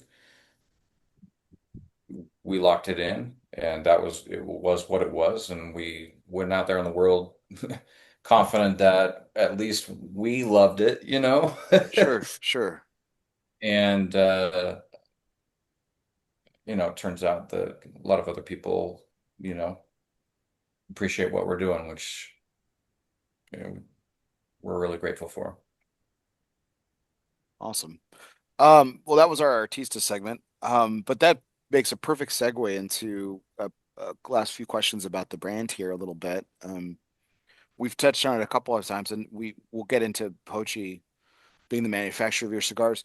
But I think what's interesting about these brands that we just went through, um, represented by the symbols that make up the name of Apostate, as y'all the retail background, it proved I love retailers that get into this business, get into actual branding because they understand the pain of a humidor, which is really cool. So, you could have easily said, "Hey, here's, here's 8 brands. Here's 5 facings in each brand, or here's even conservatively, here's 3 facings in each brand." Right? You got to have the Robusto, got to have the Gordo, got to have the Toro, right? You guys know that sells. You could have done that, but y'all went really um, minimalist in a really, really creative way that allowed customers to tell your story very easily by doing one at the time when it started, one Vitola in each blend. Um, please kind of expand on this a little bit, guys. Well, yeah, that was part of it when we were thinking about what we wanted to see in our brand. The big question, and a lot of the answers that came were filtered through this lens of being a retailer. What would we want to see on the shelf? What would be unique and something what would be hard to say no to as a retailer? And one of the problems that retailers face is shelf space. They've only got so much shelf space to give. Um, but they also want to offer as many different cigars as they can in that shelf space. And so having one blend and 4 Vitolas on the shelf, you know, it's better to have 4 different blends, on the shelf. Uh, and so, if you only have room for 8 boxes and you want to bring in some brand and they've got 8 Vitolas in, all these different lines, you're probably going to pick one Vitola from each of these lines so you can have as much variety as you can. And it's a crapshoot which Vitola to pick because not all of them are created equal. in terms of, the flavor and burn experience you're going to get. So what if we just took all of that guesswork out and we did 8 very unique blends in one vitola each that a retailer can fit in a shelf space this big.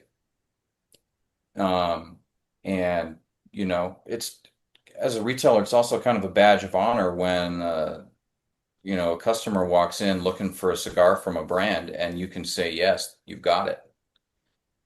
So I wanted to see a brand that I could, carry their full lineup while also, fitting within my shelf space. So that when a customer walks in my shop and says, hey, you got this brand, I can say yes. And then when they say, oh, well, do you have this cigar from them? I can also say yes. That's a big thing. And so I wanted to make that experience easy for the retailer to have with their customer. Who was the hardest Uh, brand you said no to during in your time in retail? Hardest brand I said no to? Yeah, it could have been because of that limitation or something else. Like the cigar good, you like the people and everything, but you just for one reason or another, it couldn't work. Oh, like Davidoff would be a perfect example of that in some ways. Like, you have to buy so many dollars worth and have so many different cigars, and you have to take up so much shelf space, and it's all prescribed for you. And, it's a pretty high bar of entry. Utah And Utah tobacco tax on a Davidoff. That's something I don't want to see. yeah, Yeah. something nobody wants to see. But I mean, maybe they do, but I mean that was something that was kind of easy to say no to. Um, uh, and there are different reasons to say no to things. Um, I just didn't know if you had one off of memory. It was just an interesting question. I just thought it was an interesting question. We don't have to. yeah, I mean that's the one that comes to my mind foremost, probably. Brandon, I want to get Kendrick's answer on this too, but I want to come to you first on this. You know, since you were a party to hearing his creative vision, you were the first person to probably hear this creative vision that he had for Apostate, and you're you're a lot, like you said, you're a lot more in the field and everything like that. You probably were one of the first to see it in the wild, so to speak. But what was that moment like? Do you remember which humidor it was and what that moment was like when you walked into a humidor and you saw the brand on the shelf? Yeah, man. So early days, it was just me and Kendrick. So I was aware of every single shop that carried the product because we sold it to that shop, right? They didn't have the product without going through me or Kendrick. About what 2 years ago, we had a young lady on the East Coast repping the brand for us, and she was in charge of getting cigars into shops on the East Coast, and I wasn't aware of every single one. I was aware, generally, but some things slip your memory when it's not you physically putting a brand in a store, right? So I went Hmm. on a trip with her through the East Coast, and we walked into some shops in Pennsylvania, and when we walked in, I had been asking her, hey, do they already carry us, or is this a sales pitch? What are we doing here? We walked into a shop where we didn't have that conversation first, and we walked in, and I saw it on the shelf, and they proceeded to tell us how it was doing really well. That was really cool, man. It was really cool. It was one of those kind of out of body experiences where you've created this thing, you've got your kid basically, and your kid's not in preschool anymore. Your kid's in high school, and they're doing their own thing, regardless of your involvement, kind of, right? So it was nice to see, man. And that's happening more and more. We see the sales, we see the invoices as they come through. We've got 10 reps now since we've partnered with Oveja Negra, and those 10 reps are out on the road killing it all the time. I just finished a week on the road with Chris Shadle down in Alabama, and the majority of the shops we walked into already had the product. They already have regular customers who are buying it by the bundle, and that's their cigar. And it's really cool to hear those stories 5 years down the road and see it gaining its own momentum without our direct shove, you know. That's awesome. Kendrick, was it just as special for you, given that you've placed hundreds, if not probably 1,000 different brands on a retail shelf. I know Brandon has too, but you know, do you remember the moment for you when you walked into a humidor and saw Apostate for the first time? Yeah, that humidor was my own. Uh, and yeah, man, when I laid out those trays for the first time and put those cigars in there and put the price tag on there, man, yeah, it was an awesome moment to see. That's the favorite part for me is having an idea and seeing that idea through into like a tangible uh, creation that can be shared and enjoyed with people, like creating an experience that, people are going to have. And that experience starts with, seeing it on the shelf. It really does. It starts with the look of the thing, the vibe of it, the texture of it. And then it starts with, then it continues with opening the cellophane and smelling the wrapper and uh, checking out how toothy it is and uh, checking out the construction and just, and then the ritual of clipping it and lighting it. And then, of course, the experience of smoking it and then talking with your buddies about what they're experiencing and comparing notes and that whole thing. Uh, So yeah, seeing it on the shelf as a like a viable option for people to have when they're choosing a cigar experience is a really special moment for sure. And when we launched, we only had three blends.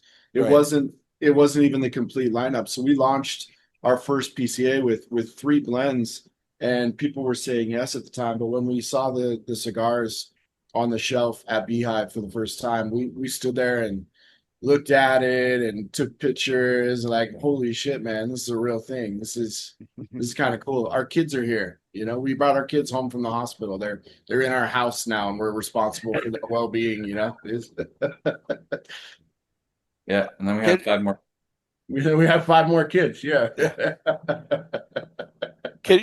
it's hard not to see you a moment ago, Kendrick, as you're describing that moment for the first time. You seem very wistful. Did you go back to that moment? It seemed like you were back there at the very moment that it happened as you were describing it. I'm a really visual thinker, so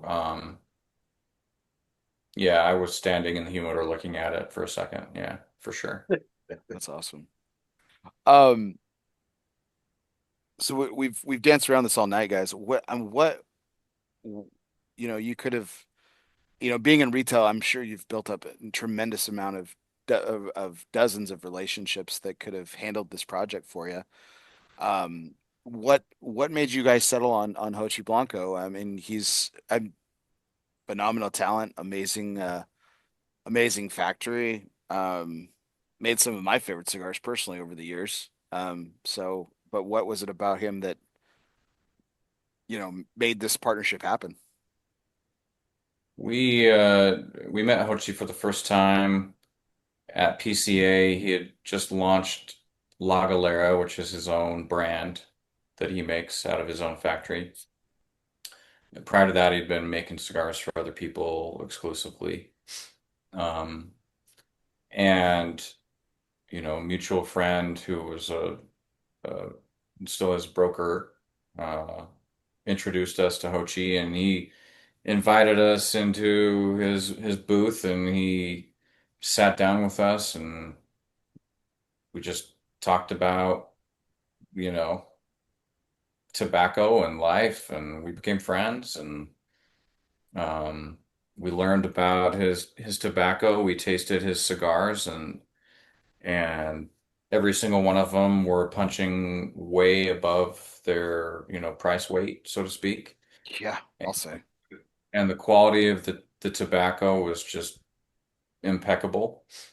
Um, Uh, and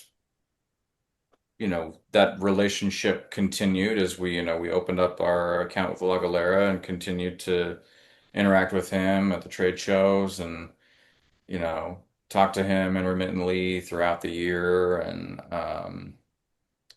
when COVID hit, he sent the shop some really cool, vault aged stuff that he had just for free to boost our sales. And just liked the way that he treated his customers uh and we liked the tobacco that he grew and so it kind of he was I don't know, it's pretty obvious. He's really easy to be around too. It's just one of those things where we met him in 2017. We became friends in the booth that day. My wife and I went down to the Dominican Republic the following year for Pro Cigar. He was kind of our host for that trip. He made me and my wife feel super comfortable, just took care of us.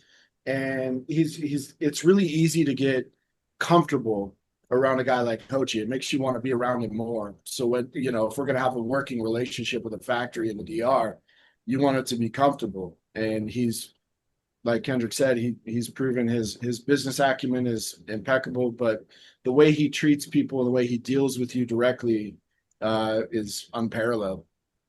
Yeah. And the way that he kind of gives us, freedom in his factory to experiment and do things that maybe other people might not try.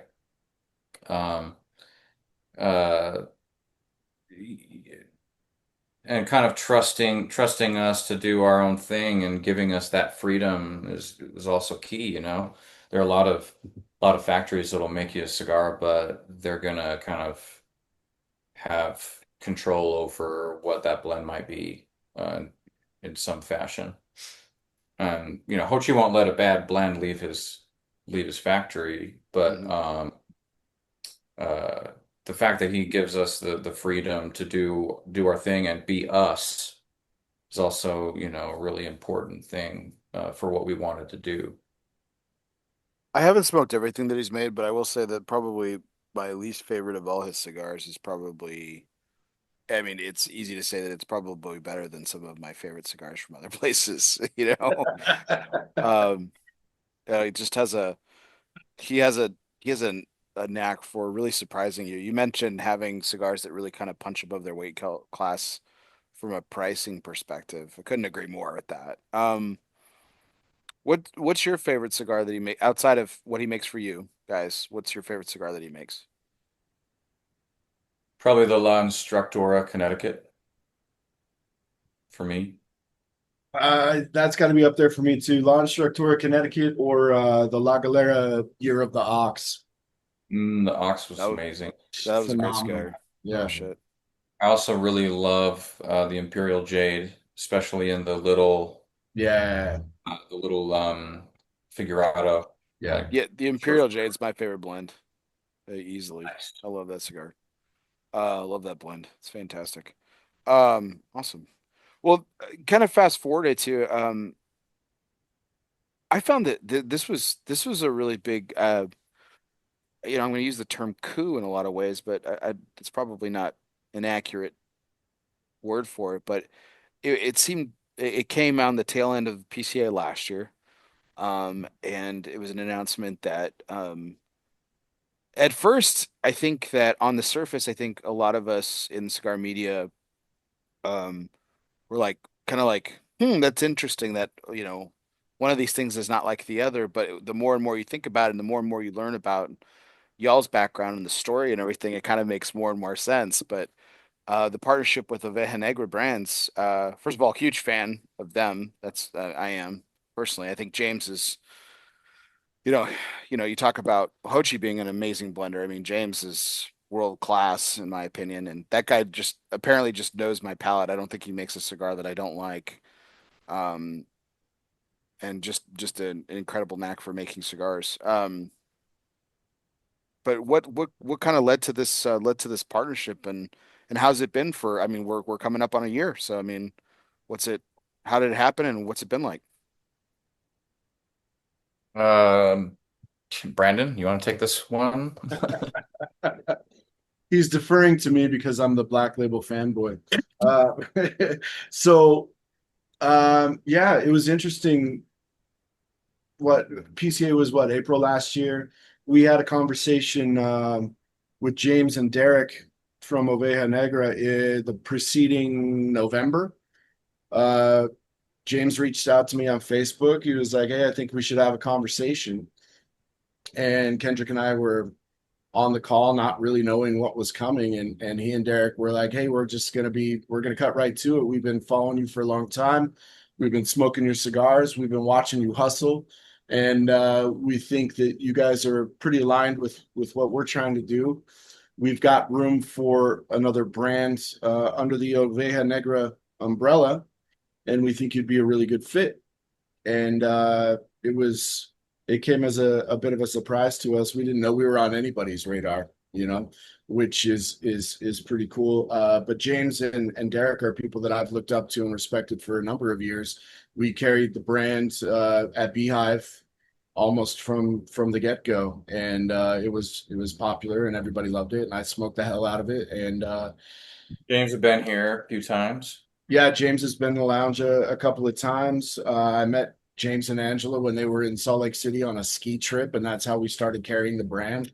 Oh, wow, super random. Yeah, they just happened to be at Beehive Cigars having a cigar when I walked in for my shift, and they're like, "Hey, have you ever heard of Black Label Trading Company?" And I had not, and they gave me some samples, and we smoked them, and we brought in the whole thing because I knew I could sell it. Like you said, I don't think James makes a blend that I don't like really. So when they contacted us and told us there was room, and that would entail access to their distribution, access to their sales force, access to their marketing, a space in their booth at BCA.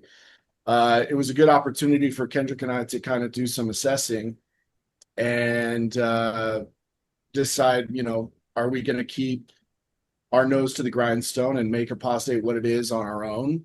Or are we going to let some people with a nice network help us out?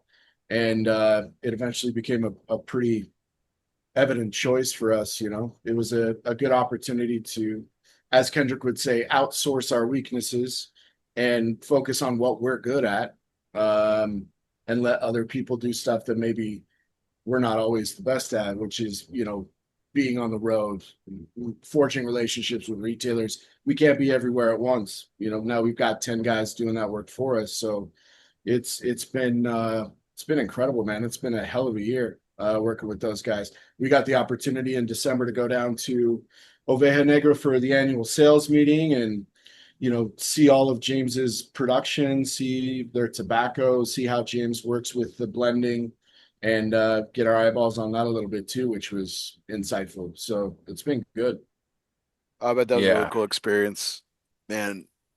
I love talking to James. I've had the good fortune. I've had him on my show twice, and he is the first time I think is one of my all-time favorite shows. Just I mean, we were talking about stories, and you guys certainly have an incredibly unique one, but him and Angela just have this holy shit of a Yeah, story. I they've mean, lived a it's hell of a life, man. Yeah, yeah, it's like yeah. the Iliad and the Bible had a baby, and it's just crazy. It's nuts. It's so cool to be working with them, and I mean, James is an artist, and tobacco is just one of his many mediums, and uh, it's been fun to, yeah, see how things have evolved with all of this. It's been awesome. That's gotta be a way for you two to connect, Kendrick, right? Like I'm sure that's what you how you bonded with Hochi, the creativity and James, you know, and the way his incredible mind works. I'm sure that really kind of aligned with the way that you think about things. Yeah, it's fun to talk with them, and I mean, I don't know. I don't know if we should say too much, but when we were down at the factory, he showed us his tobaccos, and we might have a special announcement at PCA coming up. Just Well, FYI. well, fantastic. that'd be great. It's exciting. So yeah, I was going to ask if that was part of the, I guess, the deal, or in terms of the distribution agreement, was if, you know, I guess it keeping everything at with Hochi, at least at first, or anything like that. I guess that was a that would probably been a deal breaker for y'all, but it sounds like that's going to stay consistent. Yeah, everything about our brand and what the core line is and everything. I mean, Tabacalera Palma is our home factory and always will be. Um, but it's fun to, experiment with different mediums and Hmm. different tobaccos and different ideas and our joining Oveja Negra, it's really like kind of it's almost a creative partnership too in a way, where, it just opens up different options for everybody involved. Um, and, we bring kind of a more Dominican blend side to the table, and they are, the heavy hitter Nicaraguan type blends, and together we kind of cover the spectrum, but all kind of fit within the same kind of vibe and umbrella that, yeah, I'm excited to see what happens with all of this. It's got my mind going into some weird places because I think about like James and his ability, what he does with like Pennsylvania broadly, for example, and Pennsylvania being the home of, the Quakers, and Utah being, the home of, the LDS. I mean, there might be something there. I don't know how to connect it, but I'll leave it to you guys being the creative types to figure something out. But We'll do our best to bridge that gap for yeah, you. it's exciting, man. It's exciting. I'm like I said, I'm a huge fan of it, and I'm just excited for what the future holds for you guys. I know you are too. So awesome. Well, um, guys, I really appreciate this amazing conversation. I've really enjoyed it tonight. Thank you so much for the opportunity. I've got three quick questions that are all fun segments to kind of close us out for the evening. But it was a blast getting to know y'all, learn a lot about you guys and the brand, and the journey that's got you here. It's been incredibly enjoyable, and the cigars have been awesome as well. Um, um, Making my way a little too quickly, unfortunately, through the Zara here. And it's a really nice follow up. I think you guys nailed it for me, and enjoyable. Unfortunately, it being a smaller cigar, I'm gonna have to light up something else after we're done here and enjoy my evening. So, I'll but top it off to cap it off with that little Deseret you have. I will. I will. Last question there. Like, what made you guys decide to go from the original Vitolas to these petite Coronas? Which but look, trust me, I'm not complaining. By the way, love the size. So, but what was behind that decision? Well, first of all, we love that size. Great minds. You know. Love that size. Um, and we wanted to, like, I don't know, just it originally started out as like we wanted to create like an 8 count sampler that had one of each of these things. And eventually the idea evolved and we decided we wanted to sell the sticks individually. And so we created it as like a set with this really nice tray. And we call it the Eight Witnesses. So each one is kind of a witness or like a preview of the regular size Vitola within Oh, that that's blend. cool. Yeah. That's cool. I think of it honestly as a kind of in line with what Pete has done with the Monster series.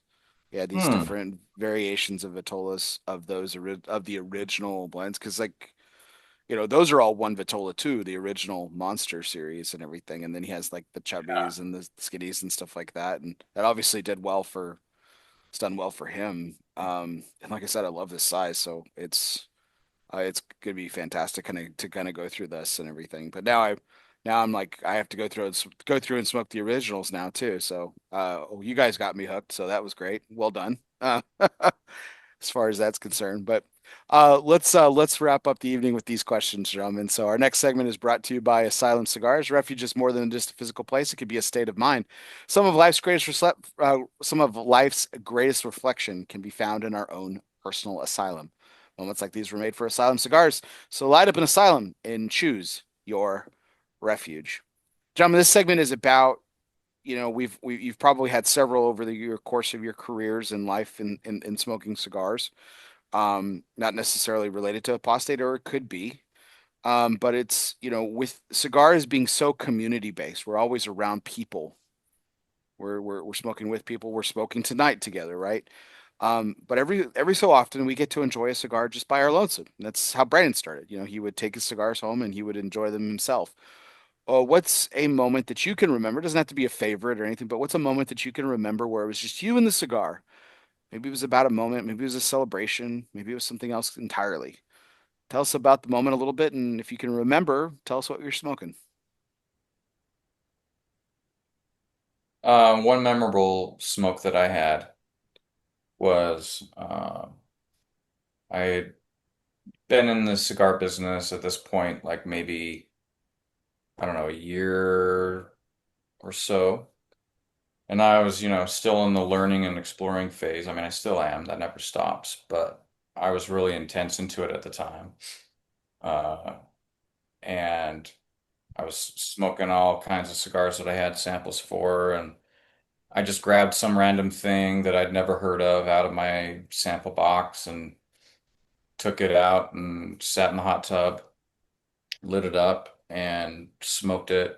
And, I got just hardly into it at all. And the cigar just blew my mind. And I was like, what the hell is this? And it turned out to be one of the original release of the Don Pepin Cuban Classic Black Label.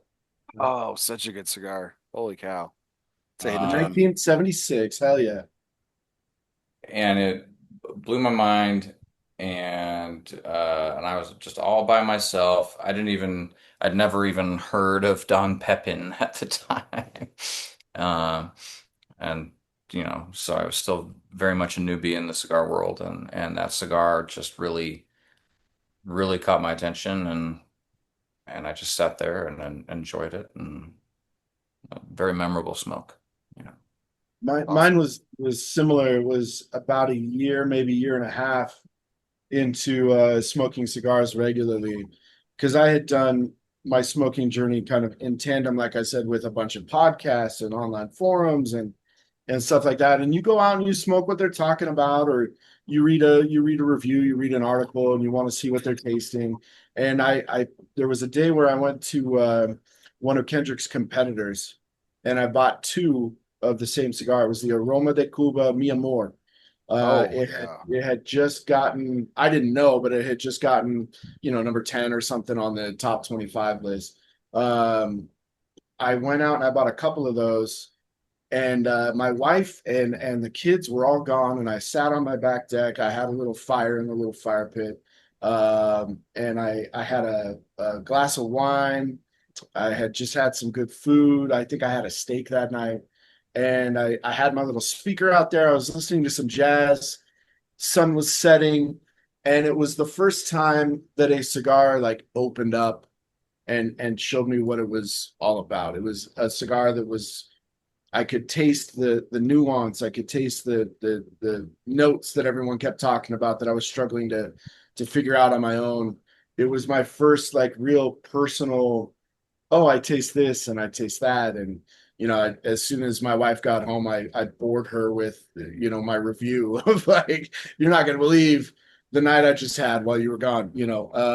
So that was, yeah, it was the Aroma de Something Cuba. every wife longs to Yeah. hear Oh, when there yeah. is. She just couldn't wait to hear that boring shit. Right. So it was, yeah, it was cool, man. And I don't know. And maybe it doesn't matter if it was a combination of just the night I was having, or if my palate was finally like, hey, bro, let's do cigars on purpose. But from then on, every cigar was a lot more intentional. And that was the one that kind of set me on that path. It's your memory, Brandon, triggered a memory from my own of the Mia Moore. Love First of all, love that cigar. Love that cigar. Yeah. I think it's interesting that both the cigars that you guys chose are manufactured at Don Pepin. That's cool. Yeah. Um, cool little Yeah.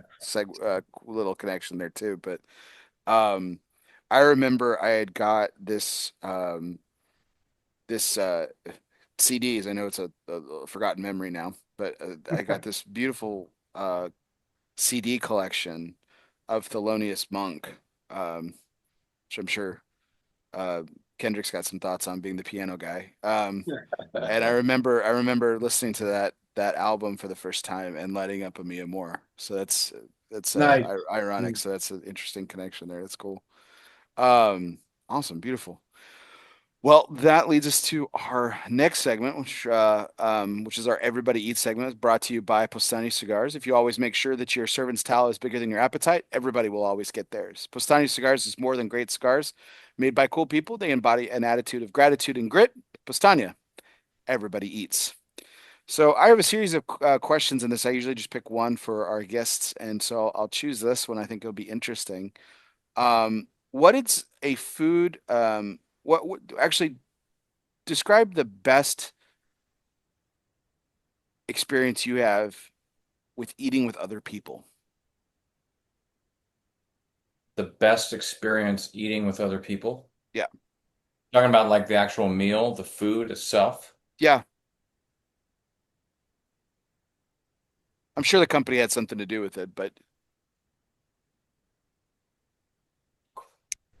Um,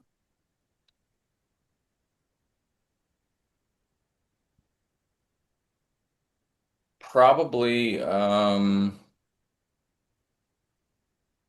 Steakhouse in Las Vegas. Oh, I, I God. was birthday. It was my birthday. We were in Vegas for PCA. I was with Brandon. We were hungry, trying to figure out what to do for dinner, and we happened to be staying at the Westgate and walked by the Edge Steakhouse. They had a couple seats left at the bar. We took them, ordered some, 40-day dry aged, ribeye or whatever it was, and fucking the best steak I'd ever had in my life. And it's a tradition we've repeated since. Every time we go to the Westgate, we have to go eat at Edge Steakhouse that's because of cool. that. Yeah. Yeah, you picked the same one I was gonna pick, dude. And it's not just, Ah! I mean, the food, bar none, incredible. Still to this day, one of my favorite steaks. But that was our first, PCA as apostate vendors. It was our first time, behind a table at a booth trying to get people to pay attention to what we were doing. I And think it was there when we were just there for Beehive, wasn't it? no, that was our first PCA. As No, apostle. actually, you're right. You're right. The time we sat at the bar, you're right. That was right before we started doing apostate. That was the one right before. Um, so yeah, it was just this cool, like Kendrick's my business partner, but he's also my homie. You know what I mean? Like that's my brother right there. So sitting at the bar on his birthday and shooting the shit with the bartender and eating an incredible steak and drinking a really good Cabernet and then finishing the night off with some dessert and a nice port that Kendrick started educating me about port that night. Good man, Uh, Kendrick. Good man. and yeah, that's a top three dining experience right there. It's awesome. Um, I love port. So, Kendrick, you and I are gonna have to. I'm gonna have you back. We're gonna have to maybe do like a pairing with port or something. That'll be Oh, fun. yeah. Um, awesome. Well, guys, I know it's late. Let's end things here with our Dunbarton Tobacco and Trust curveball segment. Fastballs or curveballs, it doesn't matter since the company's inception. Steve Saka's been knocking them out of the park. Count it up. It's been 11 consecutive years in the consensus top three. Congratulations to our good friend, Mr. Steve Saka. So I've asked this question a lot recently, and I think it's interesting, but I think it's going to be even more interesting coming from you guys because I want to do two times in your lifetime. So I want to take you back to for Brandon. I want to take you back to just before you joined Beehive, and Kendrick, just when you started Beehive. Okay. what's something that you would tell yourself? You would tell yourself you here in 2026, what 2026 version of yourself would you tell the 2009, 2016 version of yourselves? Mm.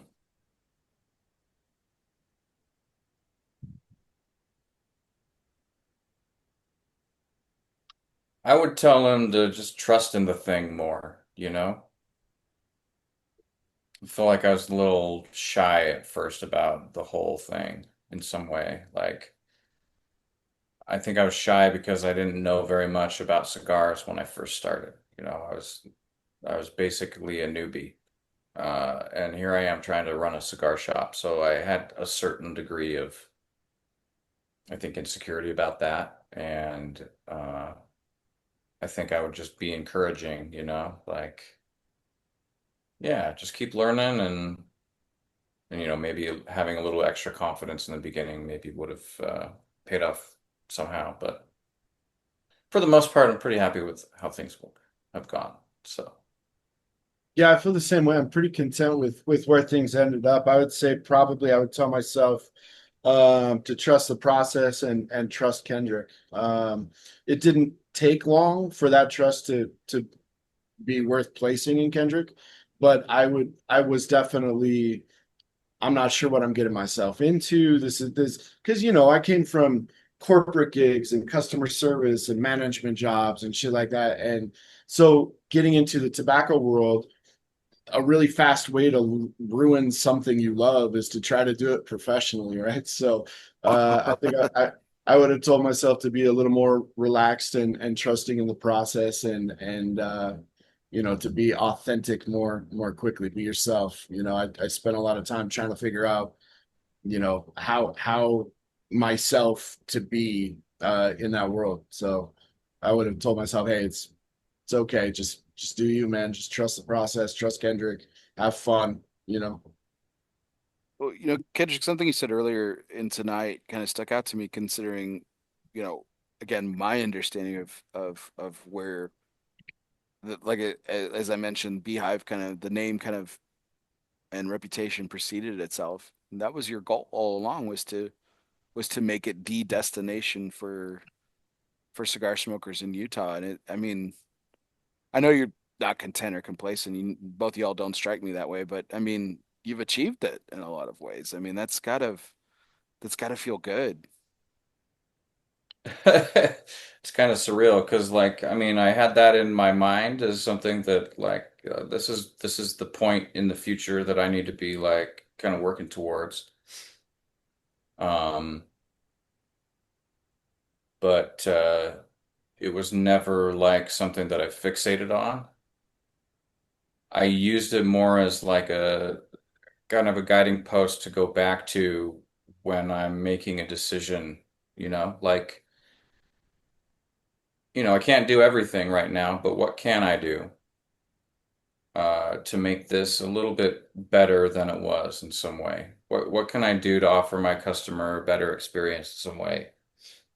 Um, uh, and I was really just kind of more focused on what I was doing and you know, going back to the whole community thing.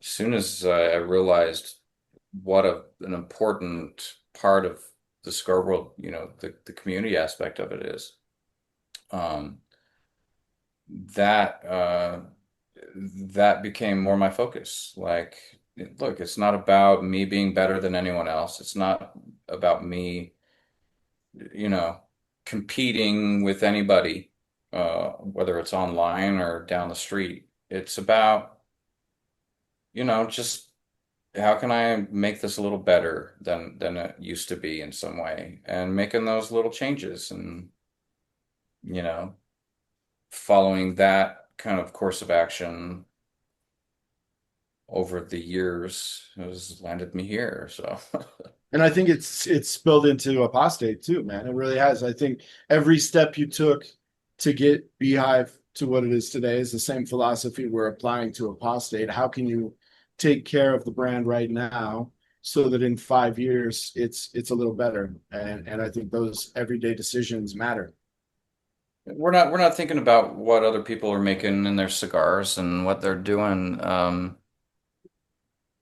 We have so many people in the industry that we admire, and we're not trying to compete with them or anything. We just wanted to, create something that we're excited about, um, and just focus on making it a little bit better as we go along, in increments, and yeah. Well, I think if anything, that a person's takeaway that may not have known anything about your brand coming into the show, for example, or going into any interview that you guys do, I think there's a very apparent authenticity to it, that that should be appreciated. I know I do, for sure. Um, so this is my last question for the evening, guys. I promise. Using that time travel mechanism that we're using here for this question. You both went on your mission, correct? Am I understanding that right? Okay.